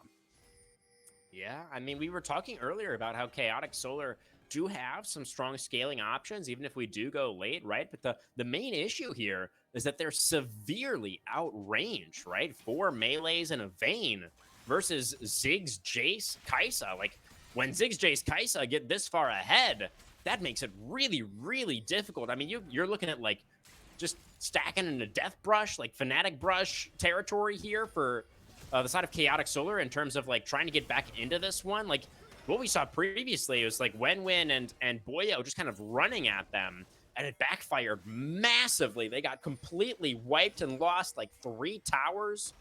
And that, I mean, with the gold lead even bigger now in favor of Mythic Creation, like, that is even less likely to work out. Things are rough now. Jayber also trying to fight up on Triops, who's getting a little bit beat up. Now alling out. Yeah, the Jace, okay for now. And with the reduced resistances, Cassante taking as good as he's given. Jace is extremely low, but he lands the Shock Blast. And now both top laners on blinking health bars. Looks like Jayber will go for the retreat. Look at Wenwen, though, with a big old flank, hoping to find a Jace recalling underneath the turret, but no. It's going to be the recall in the bush for Triops while the team secures Mountain Soul Point on the other side of the map. Young Jay now tumbling away in the mid lane. We'll be able to sidestep on that bomb. But things just getting better and better for Mythic Creation here in game 2. They're getting more advantages. Looking for a Baron fight here, and this is a Baron fight that they have all opportunity right now to fight. They can just force this and make Chaotic come to this Baron pit. Teleports up for Crow and Jayber. On the other side, Triops waiting for it, but should be up very shortly. Don't think they're going to have the perfect timer on that, so they're going to know that it is up now.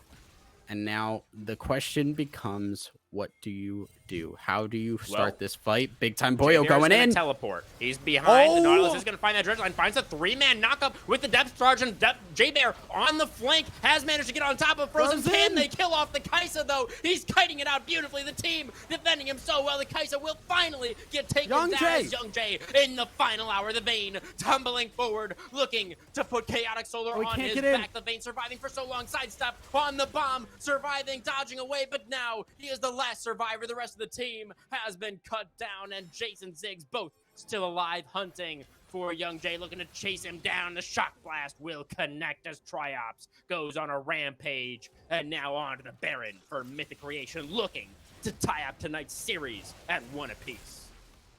Yeah, it was I liked the look, but Big Time Boyo going in a little bit too early, and the damage that we saw from Crow just was not enough to try and take them down. Could not get it. They continued the fight. Vayne off on the side was actually fighting Triops, I believe, and was not actually gaining any ground on that. So that whole fight where they're chasing down Frozen, they did not have Vayne. The frontline was not providing frontline for the right person, and they could not take Frozen down. The health bars went down low enough that Mythic could turn it back around, and by the time Young Jay showed up, there were not enough bodies to make it work.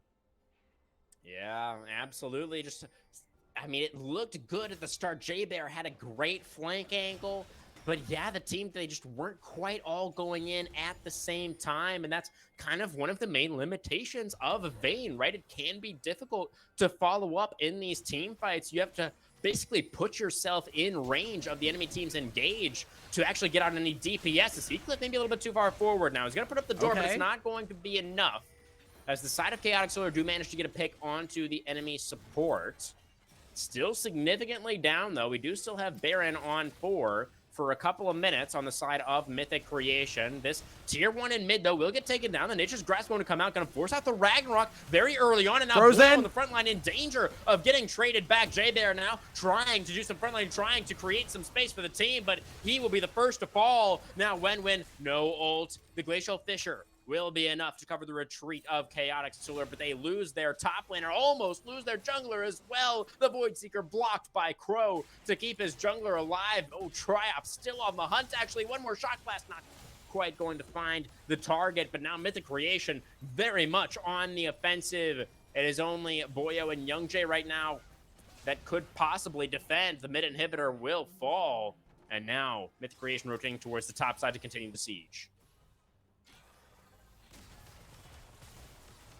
And Mythic, again, just very far ahead. The engage looks good every time, but the killer instinct from Frozen is giving all the space required to turn the fight back around.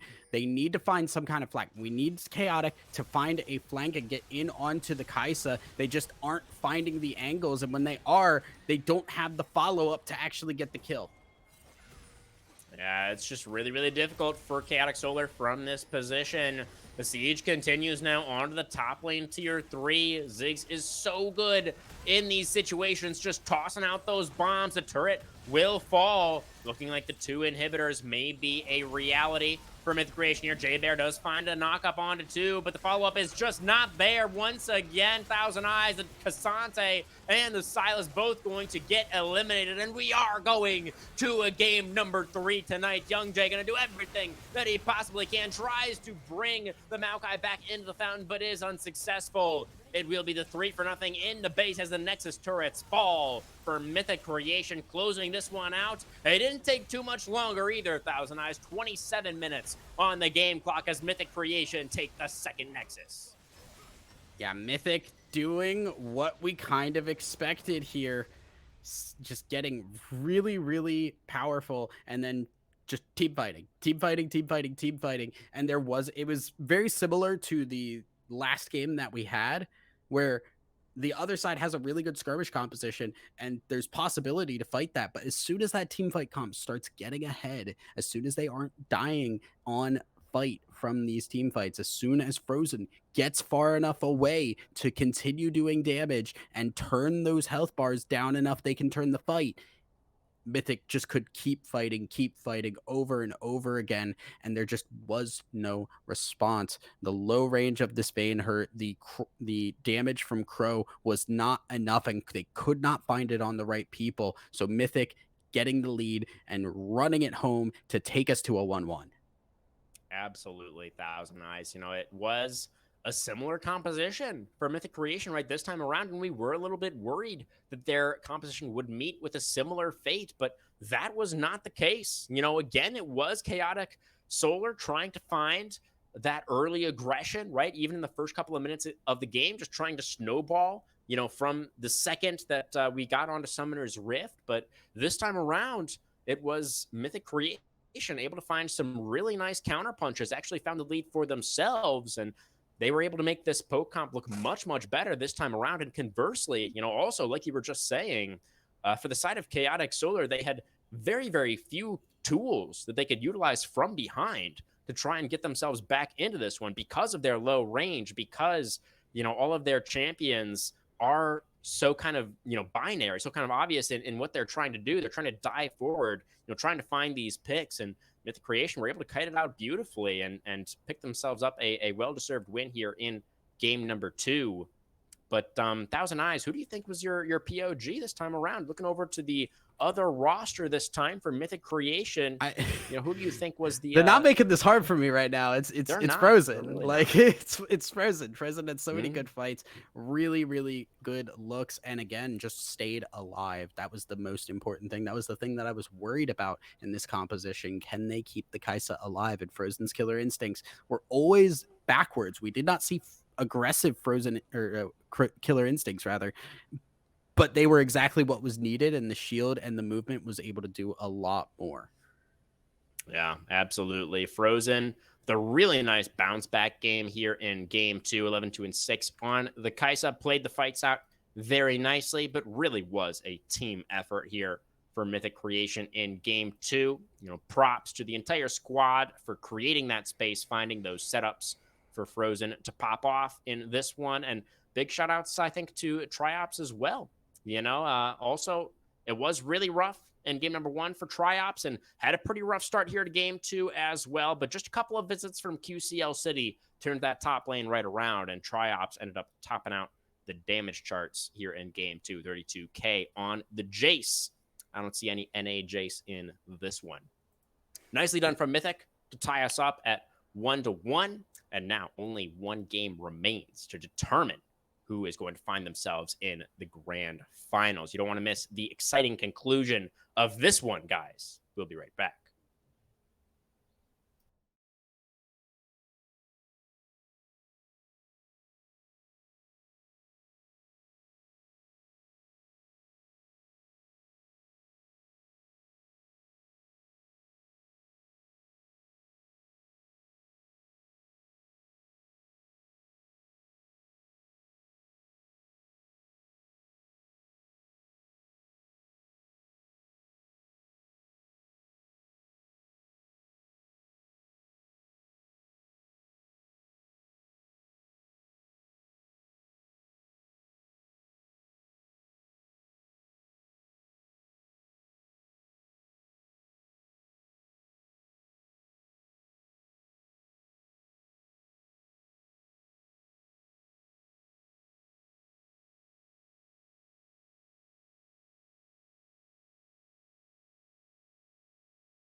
All right, everybody, welcome back to Style Esports as we get ready for our third and final game of the night between Chaotic Solar and Mythic Creation. They've gone back and forth now pretty convincingly. Both teams finding relatively one-sided wins. Game 1 for Chaotic Solar and Game 2 for Mythic Creation. And now for Game 3, it is once again the number 1 seed, Chaotic Solar, with side selection. Moving back over to the blue side, of course. And now we have to see which red side ban Mythic Creation will drop for the Jarvan. That is the question, right? Because they did not want to allow that Jarvan. Or sorry, they Chaotic Solar did not want to allow the Jarvan on the other side. But this time, Mythic, if they give it up, they're letting the Jarvan through. Win-win will get which they Jarvan. Can't do. Yeah, which they can't. We say can't, so but can't is relative, right? I mean, nope. Okay, good. Now they can't. That is correct now, but it does mean that we do have the vein is left open again. But Young Jay, of course, did lose on that in the previous game, so Chaotic Solar might not even want to look back towards it. Yeah, the Poppy is also already off the board because Chaotic did not want to allow that. So interesting kind of switch up here that the Poppy is being banned consistently on the blue side.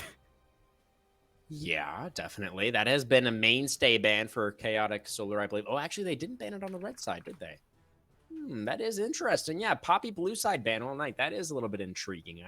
I do wonder what's going on there. But we do have the Lovers Duo locked in for Mythic Creation now on red side. Xayah Rakan going to be coming through, and Kai'Sa picked into it. A little bit surprising there, I think, for Young Jay. A little bit. It's still, like, good. I think, like, there's a reason why you still picked Kai'Sa knowing there was going to be a Xayah. It's not like a hard counter.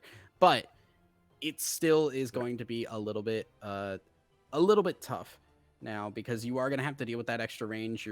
The Rakan specifically is going to have opportunities to go for engages and still get out that he would not have with other 80 carries thanks to the extended range of that E. So Alistar looking to try and sit on top of this Kai'Sa and make sure if Rakan goes in, there is a pulverize waiting for him, and you can maybe, just maybe, headbutt. If you stop the knockup, you can knock him back under your own tower. There's a lot of options here. I'm excited because I play a lot of both of these supports, so I'm really excited for this game. Wow, expecting some especially critical eyeballs then to be focused towards the bot lane this time around from my co-caster here, but do have a quick note for us as we do see the second ban phase running its course. The Jace and the Azir going to be banned away by Chaotic Solar. They do not want to see Triops on that Jace again. We are going to get the J-Bear Olaf banned away in addition to the Nico that we have already seen come out from Crow tonight in that game number 1. But the Xayah Rakan, the bird people, were played by Mythic Creation in the Game 3 win that they had over Apex Moonlight. It was Paradox on the Ziggs that was doing most of the heavy lifting in that game. But we do know that this is these are rather comfort picks for the bot lane of Mythic Creation. Yeah, so Mythic will have a lot of power here. Renekton, Lilia, this is a lot of damage built on these characters, but we're not seeing the front line, right? Renekton does enough. He does do decently into the game, but he's not, a tank. He is not somebody who is going to consistently stay a frontliner. Lilia is just not one. Even though she is a close range champion, she's all about getting in and out, using that move speed as best you can. The amount of crowd control that Chaotic Solar have already set up for themselves, Lilia can get stuck and get into a bad position. I almost would like to see something like a Galio here, because I feel like Mythic needs some kind of frontline here to go toe-to-toe with what Chaotic Solar have. Otherwise, we're looking at a very similar composition to what we had in game number 1, where it's very skirmish focused. Yeah, it really does feel to me, Thousand Eyes, that these teams have kind of been sticking to their guns all night long. Chaotic Solar, 3 for 3 games now. They're drafting this sort of melee-heavy dive-focused composition. You've got the double AD carries this time around with Tristana mid for Crow. And, well, I guess it's technically interchangeable still between those two AD carries. And we could technically still see the Kai'Sa mid, but, as we were discussing earlier, less common these days. But yeah, I mean, it does feel pretty similar to what Chaotic Solar have been drafting all night long. And for the side of Mythic Creation, this third draft, it's not necessarily as poke oriented as maybe their earlier drafts have been, but certainly it is still a draft that is a little bit light on frontline, as you were just saying, and does want to play at some range to find the most success. Yeah, it's not looking likely that we're going to get a true front-to-back team fight that is going to be Mythic favored. However, we look at this from a lane-by-lane perspective here. Your bot lane with Xayah Rakan should be favored into this Kai'Sa Alistar. Your top lane with the Renekton into the Aatrox will do well there as well. Tristana, obviously a very strong mid laner that just beats a lot of these mages that are played, but it's not... Having just your mid lane is not great. You want to have one of your side lanes ahead so that your jungler has an option to play through. And without that, it becomes a little bit difficult. Tristana needs to get ahead in this mid lane and then start to roam to try and make something happen alongside this Maokai. You have the damage and the crowd control that even if one of your side lanes are behind, you can still try to make something out of it.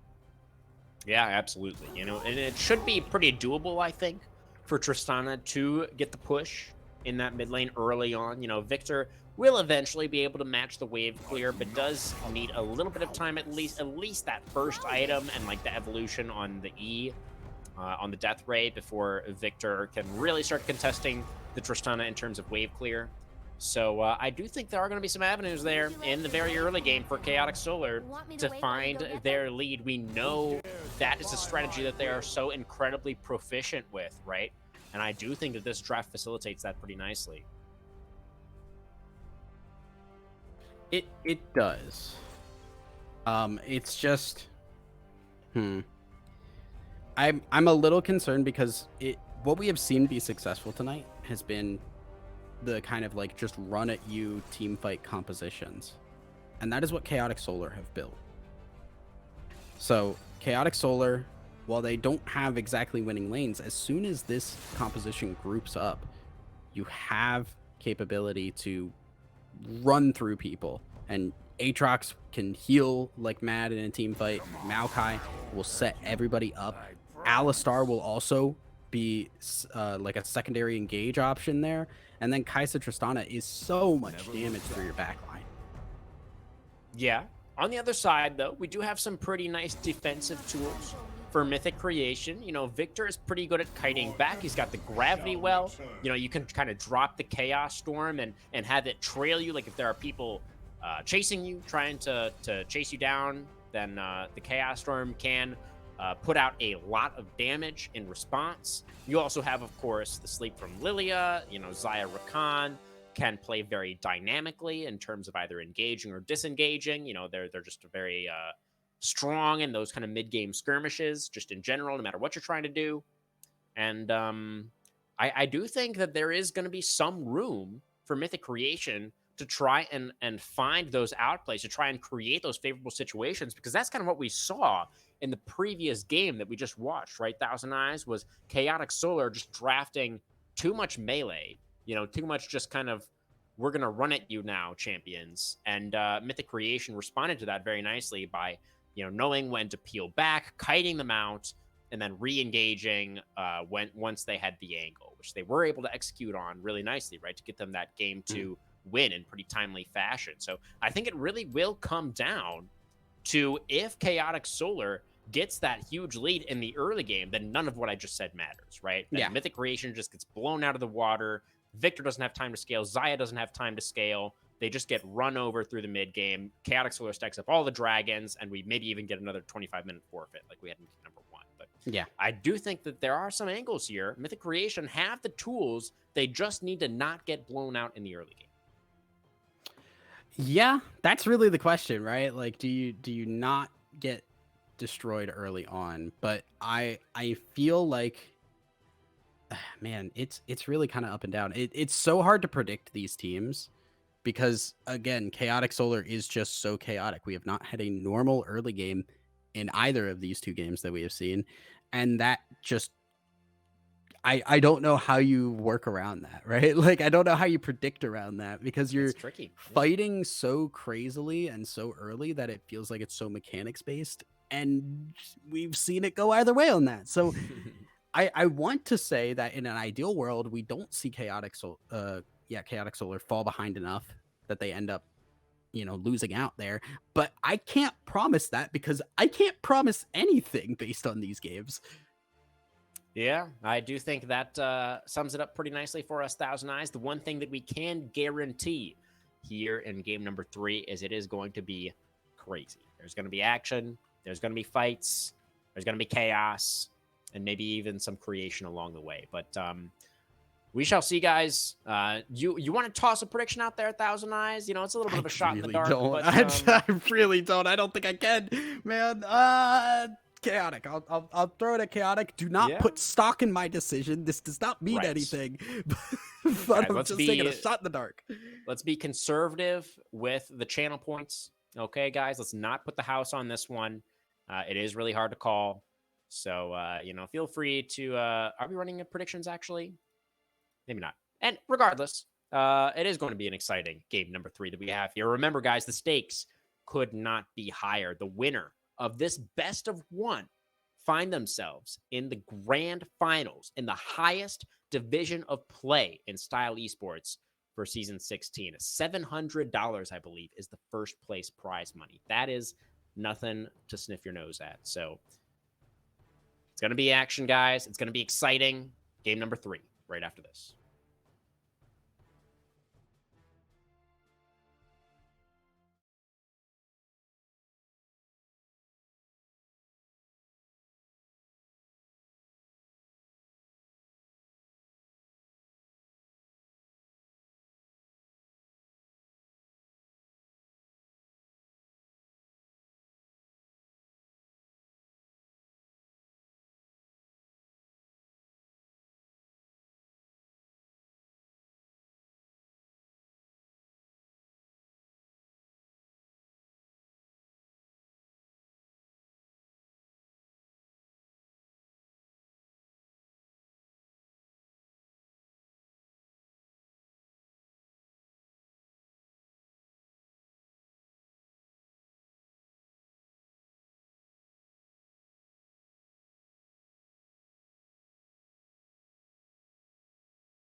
Alrighty, everybody, welcome back onto the Rift for the third and final time this evening.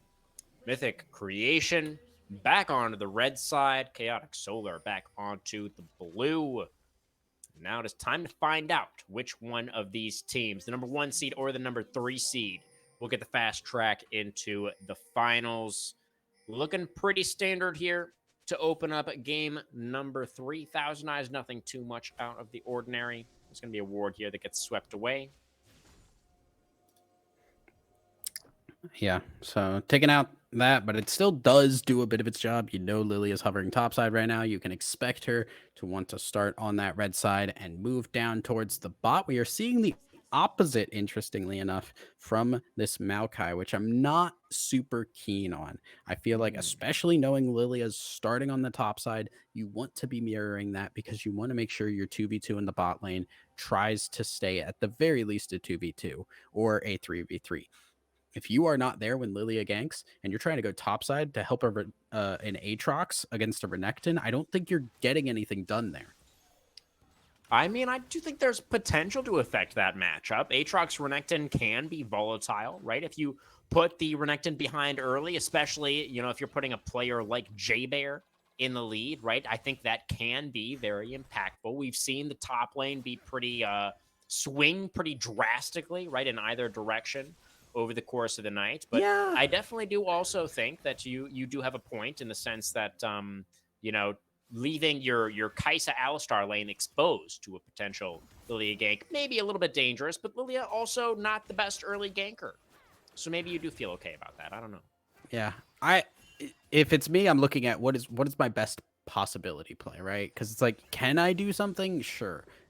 How likely is it versus how likely how likely is the success versus how likely is the success if I try to go for this other play? And to me, I think going for that bot lane gank is really your best option. I do like the mid lane gank, though. I do like this. Well, that is what we're looking for right now. Flashing in for the Twisted Advance. The Bramble Smash there as well. It's beautifully set up. And Crow easily knocks it down. First blood over to the Chaotic Solar mid laner. Exactly what you're going to see in this mid lane matchup. If Maokai is ever there and has flash up, you just flash Twisted Advance onto Paradox, keep him in place, and then the Tristana Bomb is going to do a hell of a lot of work. There's a reason this champion is being played in the mid lane against all of these scaling mages. You just jump in and control the lane from start to finish. There is not a lot of answer for you, and the kill threat is consistently high. And remember, this is the main thing that we were worried about for Mythic Creation, right? This is how it all went wrong in game number 1 as they got blown away in the early game and they weren't able to play League of Legends. So we're obviously not at that point just yet, but that is something that we do need to keep in our minds as we move forward here in this game. Lilia is going to be making her way onto the South Scuttle right around the same time as Wen is going to be jumping onto the North Crab. So did skip the Wolves, did the Maokai to keep that even in terms of the pace between the junglers because the mid gank did come in, right? And now UCL City actually thinking about a mid gank of their own. Crow, though, with the rocket jump, Lilia no hard CC. No way to prevent that. So Tristana easily able to get away from that one, and the Crabs have been traded. Yeah, so another trade here. And again, you know, at this point, I think your highest value play as Maokai is just kind of on cooldown. You're waiting for the flash again. And at this point, what you just want to do is try to protect your lanes as best you can to keep the scaling going. So far, so good here. But the big question starts to become when QCL City hits that level 6. Once the sleep is online, how do you respond? Because there are a lot of lanes that would get affected very heavily by the setup of a Lilia sleep. Absolutely. Lots of potential there. That is going to be one of the biggest power spikes for the Lilia, having access to that ultimate. So we do see, for now at least, Crow with the early lead with the first blood. Going to be able to push in these minion waves into the Victor very, very consistently for now. Did also opt for the call as an early choice on that Tristana. So not the most aggressive option, but is looking to capitalize as much as possible on this early lead. Paradox also doing a good job spacing out this Tristana a little bit and getting the poke down to at least be able to move up to make it so that if you have kill threat on me, I have kill threat on you. Let's just both kind of agree to not pull the trigger on this. Yeah, we'll be playing relatively hesitantly for now. We do have our first dragon now making its way onto Summoner's Rift, Chemtech, to start us off here in game number 3, which I think is good because it, of course, does ensure we will not be getting a Chemtech soul in this all-important deciding third game. Ooh, the grand entrance there. Not quite going to find the mark. Nice. Boyo with the pulverize. Going to be creating a little bit of space now from between himself and the Rakan. The blooming blows not going to connect. Will just be the disengage for Chaotic Solar. Yeah, importantly, still level 5s on the junglers here, so no engage from the Lilia, and it does mean that we just get a disengage across the board here, which is great again for Chaotic Solar. They're able to just weather the storm, stay up, and continue farming here. And speaking of farm, look at this bot side. Kai'Sa up 10 farm right now, doing a really solid job.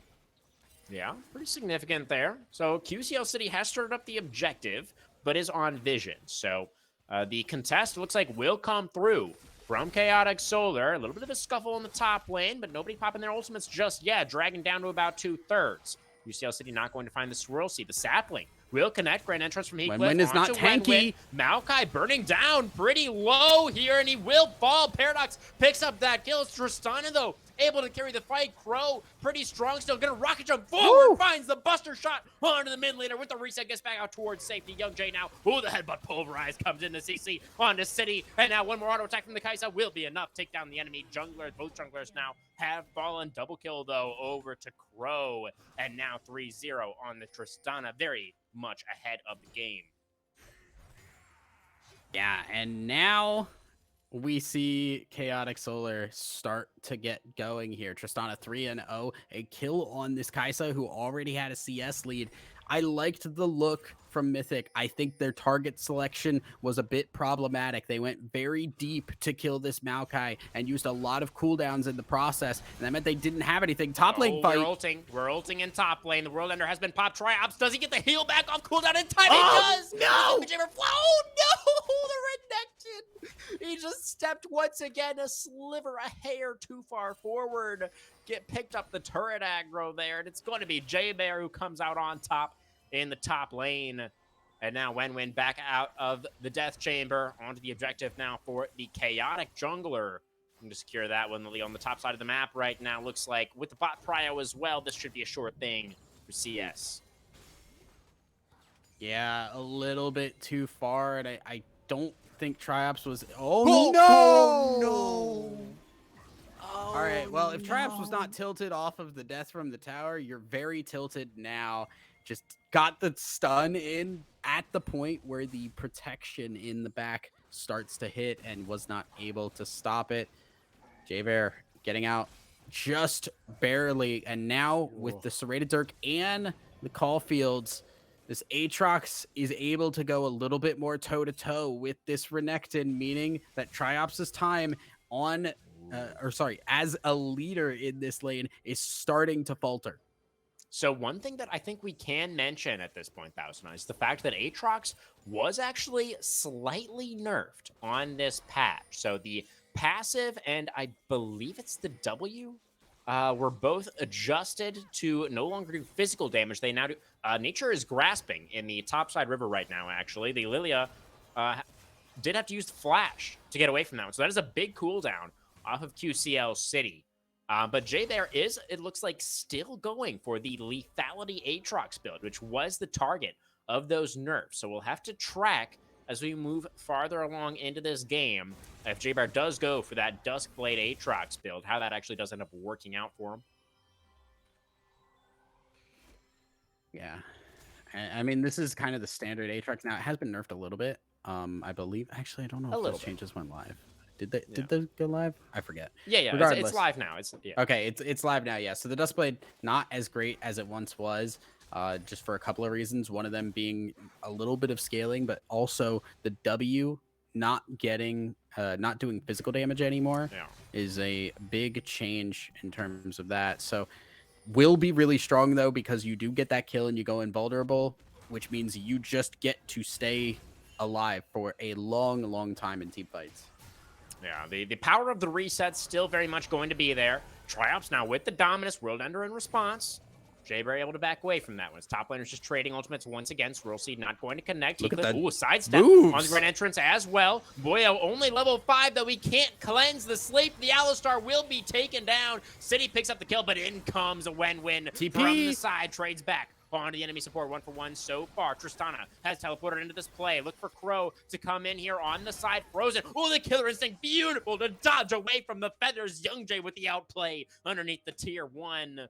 And you have to feel a little bit for Frozen there. I mean, the Xayah went for that play because she knew there was no way out, right? Because the collapse was coming through from Maokai and from Tristana. But ultimately, it's Young Jay who reigns supreme in the bot lane. And now it is a Chaotic Solar with 2K early lead. Yeah, and again, it's an issue of target selection here for the side of Mythic. They go very heavily onto this Alistar, and they get that kill. Again, they get the kill. However, all the cooldowns, all the health used in order to get that, I'm never going to finish a point Flash, here. pulverize, headbutt the mid laner back, and Jaybear is here to try and punish. The Q3 comes down, and Meridox is going out. The roams from top and bot lane collapse onto the mid laner, and Paradox wasn't able to react in time. The flash was seconds away from coming off cooldown, but not soon enough. And now it's 8-3 on the scoreboard. Chaotic Solar continuing to find advantages in all 3 lanes. Yeah, all of a sudden, Chaotic just kind of controlling things. And again, I just want to see them start a fight. I want to see Mythic start a fight on the right terms here. Now we're seeing Nature not grasping. But didn't quite grasp on anything there. And Renekton's going to be totally fine. Crow, though, is going to rocket jump forward. Buster shot away on the Rakan to try and create some space. Flashing away from the Grand Entrance as well. Going to get the reset with the auto attacks onto Frozen. I think he got the reset. He does manage to buffer through the quickness. Really nicely played from the Tristana there. And now the Void Seeker has connected. It's Kai'Sa flashing in there. Oh, it's a nice knock-up. I thought for a second Heathcliff was going to be able to save that, but no. The Booming Blow's not quite going to connect as well, but finally QCL City will have the damage to shut down the Kai'Sa. Finds a double kill on the Tristana as well. Lilia able to save this play for Mythic Creation as he takes down both AD carries. Yeah, these fights are just going so long that these other teammates are able to fly in. The fact that Crow stayed alive for so gosh darn long is a testament there to how capable that player is, and then able to stay up for the Kai'Sa to come in. Young Jay popping up there, didn't have the killer instinct, but did not need it. Went in there, got the kill, but at the end of it, QCL City finally able to get into this fight and gets the sleep across multiple, gets the kills, and stays alive as Big Time Boyo could not do enough to keep the teammates up. Absolutely. That was a really nice punish from the jungler of Mythic Creation. Able to pick up, I believe, at least one shutdown there as well. I didn't quite catch it, but definitely that is quite a bit of gold into this Lilia's pockets. Another champion who can snowball extremely effectively, right? We do have our second dragon alive now. Yeah, now we'll see if the dragon stacking starts up here. It was still going to be a late soul, but this is Cloud Dragon, which is not a bad single dragon, right? It gives you really solid move speed, which is very, very important, not only for yourself, but to keep away from champions like the Lilia. That was very respectful, what we just saw from Jaybear. Understanding that his entire team was on the bot side of the map, right? And with that wave crashing, knew that he was potentially susceptible to a dive, and Heathcliff was there to potentially try and make something like that happen, but Jaybear just immediately noped out of there, just denied even the possibility of them getting a dive off, immediately popped the world under, ran out towards safety, and hasn't even lost the turret either. So going to be able to make it back up there. It looks like just in time maybe to defend that top tier 1. As the rest of the team now on the top side of the map can come in to reinforce potentially. And now it's Triops' turn to be careful, to play respectfully as the second Rift Herald has been started up. Rift Herald also just going to go in favor, and the pressure that Chaotic have had, it's just giving them control all through here. Gonna get them another Rift Herald, which is going to open the map even more. We have not seen towers fall yet, but we are seeing a lot of action. Maybe get a dive. Yeah, Boyo is getting chunked down pretty low here at the start of this one. The unbreakable will to deny the sleep onto the Alistar. Now it's City have to flash away from that nature's grasp, as Shirley will immediately be utilized in this top lane. She's not going to take down the turret by herself. Can the rest of the team get in there to help her out? It looks like the answer is going to be no. So without the minion wave, Shirley not quite able to accomplish her mission just yet, but Chaotic Solar will be successful in pushing away the defenders of this. They will take it down, but now it's Traps flashing forward, gets that kill on the support, and the sleep comes through now onto 2 from QCL City. J-Bear burning down a the turnaround coming in from Crow, and they've turned it around. They've shut down the Lilia, and now the entirety of Chaotic Solar in this top lane to continue the aggression is flashing over the wall as Wenwen desperately trying to get in range to twist and advance onto the victor. Will barely be able to do so. Oh, Paradox, did you really have to put that gravity well down right there? He will be taken down. He's going to pay for that one.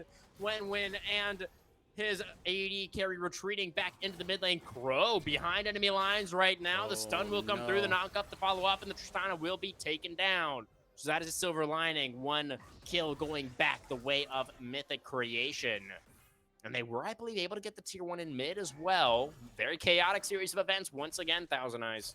Yeah, I want to give a lot of credit to the immediate swap over from Chaotic. They were able to just change targets so fast as a team, and it got them that kill. Now we're getting Triops in trouble. He's going to just go down. Well, he's not in trouble. He is, in fact, he's in timeout. The handbag factory. He's in overextension timeout. For a couple of seconds here. You can think about what he's done as Aatrox will continue to push that lane. And with all of that fighting too, the Lilia going down, that was a shutdown. And that was a chunky shutdown going over to the Kai'Sa. That was an extra 450 gold. So 750 gold over to Kai'Sa from that fight. And she is going the AP build this time. So is hitting those break points here. And has that E evolved, I believe? No, very close to having it evolved. The W is already evolved. And from here on, Kai'Sa is just going to shred through people. Yeah, 2 items complete for Young J. AD carry of Chaotic Solar in a really strong position now in this game. Big power spike for the Kai'Sa, as you were just saying, Thousand Eyes. And we see Frozen still trying to put together the pieces of that second item, presumably a Gale Force, I think, for the Xayah.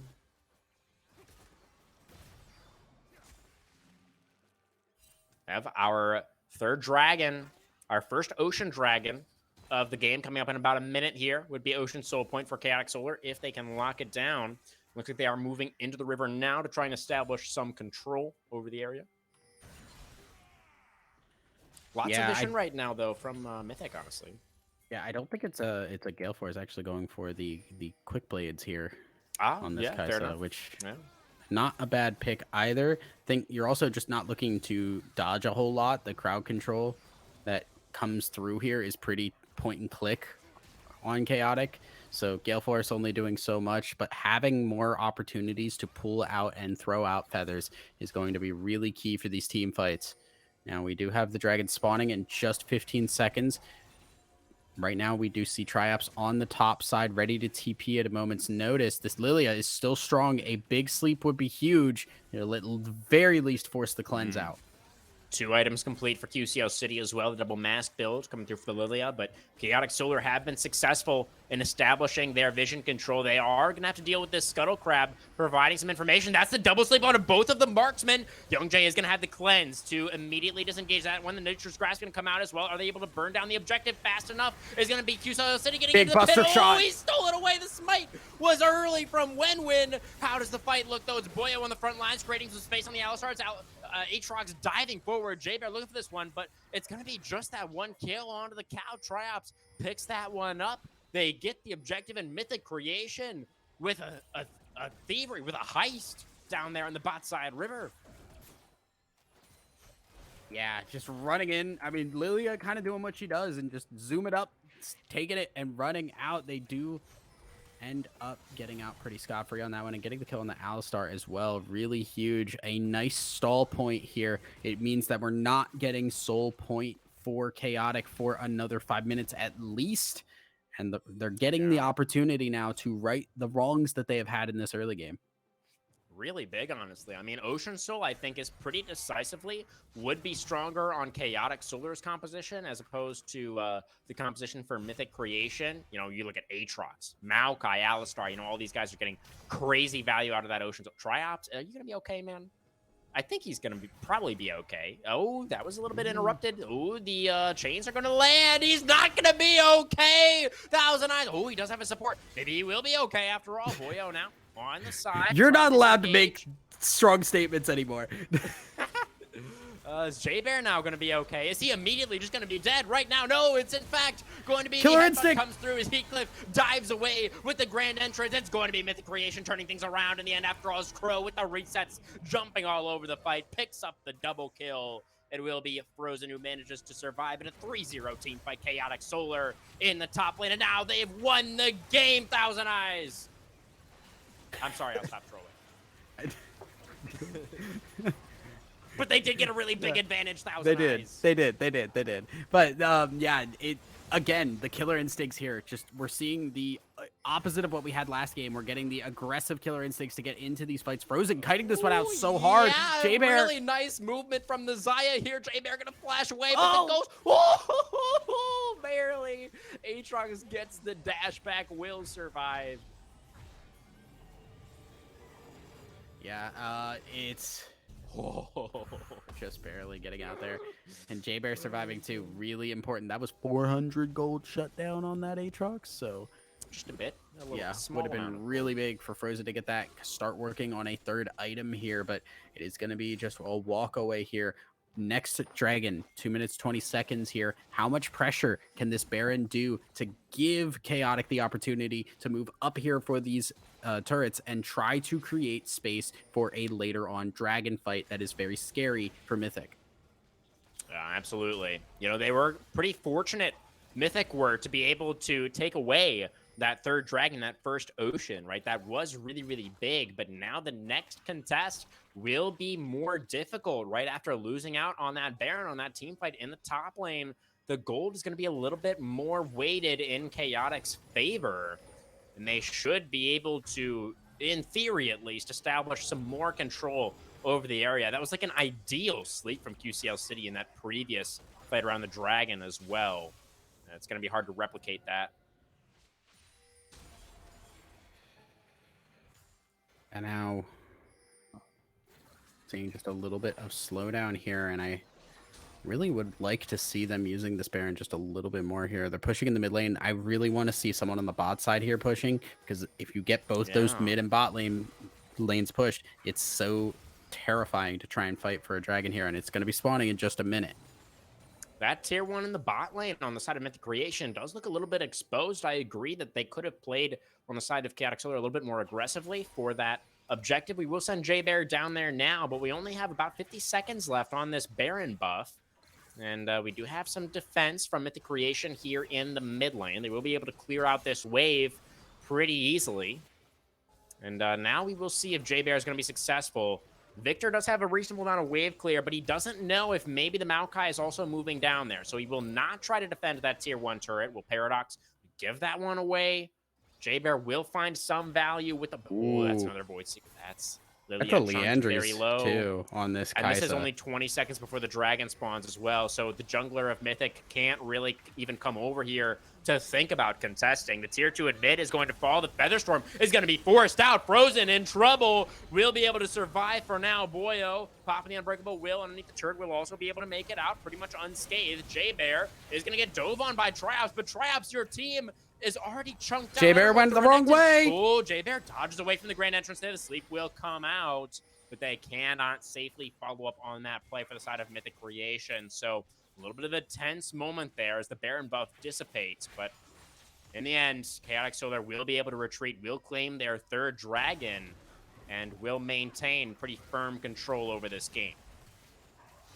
Yeah, another Dragon for the side of Chaotic, and now this puts them on Soul Point. Another 5 minutes from a possible Ocean Soul, which on these champions of all is incredibly important here. Now, as we start to wait here for our next objective. It seems like we're slowly trying to push here. We're trying to get things done, but the fights just are not definitive enough. They're enough to gain an advantage, an ability to take an objective, but we haven't seen them push down enough turrets here. Inhibitor is still up, and that means Mythic still has opportunities to scale. All it takes is one good Lily asleep, one good Feather Storm, and a pullback from Xayah to turn these fights very heavily, because if you don't get the resets on the Aatrox, if you take out the Maokai very quickly, you all of a sudden have two very vulnerable AD carries that are the really only front lines that you have left. Yeah, definitely. We will see if they are able to find that miraculous engage, that big sleep that, you know, we are looking for the side of Mythic Creation. It's going to be difficult, though. They're starting to fall a bit behind now in terms of experience as well as gold, right? We see level advantages for top, mid, and AD on the side of Chaotic Solar. We have only a minute to this next. Oh, we've potentially found Heathcliff, the Rakan, on a warding mission, but he is TP. Rakan. He's going to try and dash away, but the teleport coming through, and it will be the Aatrox, or the Tristan. I'm sorry, I got really confused there for some reason. It was one of the champions. The champion teleported into the topside jungle, but Mythic Creation, fortunately, were able to escape. Did not get cut off by that teleport. They do still have all 5 members strong. They'd have to use their flash on QCL City, though. That is such a big cooldown for Lilia. Yeah, they also get the quickness out, and the quickness was used very well by Heathcliff to get out, but it is a very, very important engage tool taken away. Quickness into a big sleep is the main way that Mythic are going to look to get something done, so they got to wait for that Triumph. So going on to J-Bear as the target, but the collapse is coming through from Chaotic. We got to be careful. The engage on a Paradox, the Killer Instinct, the follow-up in the mid laner. Oh, he looks like maybe he was getting away with it now, but the bomb strapped to his head of the Renekton will mean it's a 2-0 for Chaotic Solar. They have found the picks that they needed, and now back onto the Baron for the second time this game. Looking to close things out from here. City is still alive, but going to need an absolute miracle to get into this pit. Is going to find his sleep onto the top laner. The World Ender is going to get popped. Don't know if it's going to be enough to save J-Bear. The CC from the Rakan as well. It's a lot of healing on the Aatrox. Boyo roamed over to defend the top lane and will be successful. J-Bear gets out. The Baron does not. Gold lead now very, very substantial in favor of Chaotic Solar. And they can easily play for that Ocean Soul as well. Just a couple of minutes away. They're going to be able to push with the Baron first. It's looking really difficult now for Mythic. Mythic still just unable to find the fights. Again, you know, that quickness being down, the fact that they started going in onto the Aatrox, but really had no business finishing him off, and it just catches them out. It's just mistakes like that are so influential in games that have such tight windows mechanically. Really good stuff from Chaotic to be able to capitalize on this, but there's not a lot of room for more errors on Mythic. One bad move can be not only an inhibitor, but a Nexus going down. Absolutely. They are running out of space right now in this game. The siege in mid comes through. The Featherstorm immediately going to be forced out of Frozen, as Killer Instinct did come out to make that one happen. So a trade of ultimates between the marksmen. Void Secret, excuse me, not going to land there.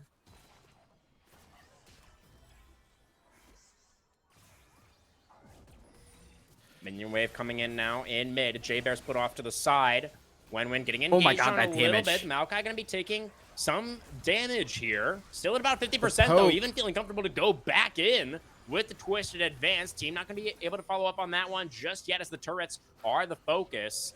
All of these Mythic Creation members are able to retreat back towards the fountain, but they are losing their base. The structures cannot retreat. Triops trying to defend this bot lane as much as possible. Now Boyo maybe stuck around a little bit too long. The Alistar is going to get cut down. Frozen now has managed to pick up that kill. Frozen on the front line. Sleep gonna come out onto Wenwen. Heathcliff over the wall with the grand entrance, but will get taken down as Jade. Oh, it's the Aurelia going very far forward. Will get cut down as well. And now Xayah able to finish off, or get finished off by the Void Seeker. Oh, the heal. Turret shot not enough. The Triumph does come through to keep the Aatrox alive, and now, just like that, it is only Triops Who's left? Oh, it felt like Mythic Creation. They had withstood the assault, but then they wanted to go for an aggressive look. They didn't want to allow the side of Chaotic Solar to What? retreat back towards the dragon. Very far forward, Wenwen with the Nature's, or the Twisted Advance. But it will be enough to lock down the Renekton. AP Kaisa enough to get that last kill and complete the ace on the fountain. It will be Chaotic Solar with the 2-1, find themselves in the Shurima Division Grand Finals. Really solid stuff from Chaotic. They had a lead. Again, they had a lead. They pushed it. They never gave up on it. And it just was no answer from Mythic. They did not, every time they tried to make a pick, it just was not the right time, or they didn't have the damage to do so. They couldn't capitalize on it enough. And the stat difference as we got further and further into the game became a huge problem that Mythic didn't have an answer to. Yeah, definitely the case. The double AD carries really felt like they scaled quite well into this one, particularly Young Jay on that Kaisa. I mean, you said AP Kaisa's not good anymore, Thousand Eyes, but I feel like I've been a little bit lied to. Look at those damage charts. It's not generally as ideal. I think when you have somebody like a Tristana as well to give you more consistent AD carry damage, it does become a little bit more relevant because you can play a little bit differently. But it definitely did get nerfed pretty heavily. But here it just kind of worked out. And if you're 7-1, it doesn't matter what your build is that much, as long as you're building somewhat correctly. Yeah, I mean, honestly, the nerfs clearly not even close to enough to stop Young Jay in this one. Really nice performance on that Kaisa. Crow as well on the mid lane. Tristana played that out extremely nicely. Remember, that was the first blood was in the mid lane, and then Crow had that really nice roam, that really nice rotation down into the bottom side to pick up that double kill afterwards. And then Tristana was really off to the races. You know, once again, though, it was clearly a team effort for Chaotic Solar. Everybody kind of popping off at different times in this last game. And, you know, they didn't necessarily win exactly how I was expecting, where they didn't, like, completely blow Mythic Creation out of the water in the early game, but they got far enough ahead to where they were able to, you know, to take control, set up themselves for success in some key team fights, and that was enough. Yeah, it was really good stuff, and obviously Mythic have to be a little bit sad about how things turned out, but I think there's a lot to learn. I think the mistakes that were made in these games are things that you can catch, are things that you can find and learn from, and then try to make another run here as they go through this losers bracket. Yeah, and absolutely, like you just mentioned, Thousand Eyes, Mythic Creation, of course, not out of it just yet. They are going to have another life down there in the knockout stage, getting slotted into the last round of that knockout stage, going to be playing against the winner of rank 6 William and Mary, or 6th seed William and Mary, and 7th seed Eclipsing Tides Penumbral. So a couple of opponents that should theoretically be pretty beatable for Mythic Creation. And then they would just need to win one match after that to get a rematch against Chaotic Solar there in the finals. So, you know, they were, I want to say Mythic Creation were pretty competitive, you know, except for maybe in that first game tonight was a little bit of a blowout. But in games 2 and 3, you know, they were able to go toe-to-toe with our number 1 seed here. And I think they definitely do have a significant chance of being able to make that rematch happen. Yeah, hopefully we will have to see, but I mean, Chaotic obviously deserved. Congratulations on advancing, and they've got a good amount of time to prep for whatever they are going to be going up against. Absolutely. Well, one more time tonight, Thousand Eyes, player of the match this time around. So if we bring our minds back to game number 1 as well, our game 1 POG, if you recall, I do believe was it J-Bear? Oh, it was Wenwen. No, you're right. You're right. Wenwen, yeah. That was Frozen. If I had to give a player the game for this one, I want to say Crow. It's Crow or Young Jay, and I think you could make an argument for either. I think Crow was just really, really important on the early game. But I think overall Wenwen, because who was it that gave Crow the opportunity to scale really hard and make something of that game? It was the level 1 gank from Wenwen. and then these massive ultimates as well to just win these fights across the board here, give the opportunity for the carries to make things happen. Absolutely. I like the win-win votes. I'm definitely a fan of that. You know, of course, the game 1 performance on the Jarvan, and then here in game 3, like you just said, you know, finding that early gank into the mid lane to set Crow up for success. I do think, while, you know, didn't by itself decide the outcome of the game or anything like that, I think that coupled with the setups run objectives, you know, the just general amount of objective control that Chaotic had here in this 3rd game was really, in large part, I think, what pushed the tides in their favor. But Thousand Eyes, we are pretty much done for tonight. Did you have any final thoughts on tonight's match before we close out the show?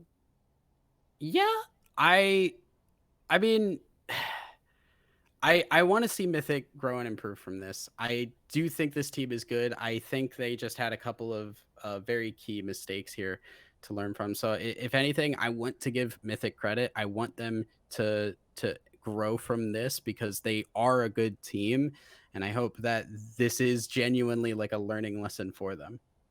Absolutely. Yeah. Mythic Creation definitely putting on a show for us this evening. You know, I was a little bit worried after game number 1 that it was just going to be another, you know, crazy 2-0 raffle stomp for Chaotic Esports, but that is not what we ended up getting, right? We did end up in the end with a very competitive best of 3 between these two teams, and I do think that Mythic Creation deserves some props for giving that to us. So thank you to both of our teams tonight for putting on a great show. Congratulations to Chaotic Esports on securing their spot in the grand finals. They're going to need to stay sharp, though, because Chaotic Esports, or Chaotic Solar, rather, are going to be on a little bit of a vacation now before those grand finals do end up taking a place. That's, 3 or 4 weeks away, actually, is when those grand finals are happening. So, Chaotic Solar, we're going to need you guys to stay sharp, stay in form for those finals. And Mythic Creation, we're going to need to see the run from or through the lower bracket for them to potentially bring us that rematch. But for tonight, that is going to do it. So from myself, from Thousand Eyes, from the entire production team at Style Esports, thank you everybody very much for watching. We appreciate y'all very, very much. And we will see you tomorrow night, I believe. We do have another cast scheduled. Are you on that one once again, Thousand Eyes? I believe it has been moved to Sunday. Sunday night then. Sunday night between... Again, you can't be making these kinds of statements, Screwman. It's... I'm just trying to help the people out with our next Style Esports content, man. I gotta give them something. Sunday, September 10th at 8 p.m. Eastern. It is going to be that match between Eclipsing Tides Penumbral and William and Mary. So determining the next opponent for Mythic Creation is going to be on Sunday, guys. Be sure to tune in for that one for some more action here in the Shurima division. But again, for now, that is going to do it. Thank you again, and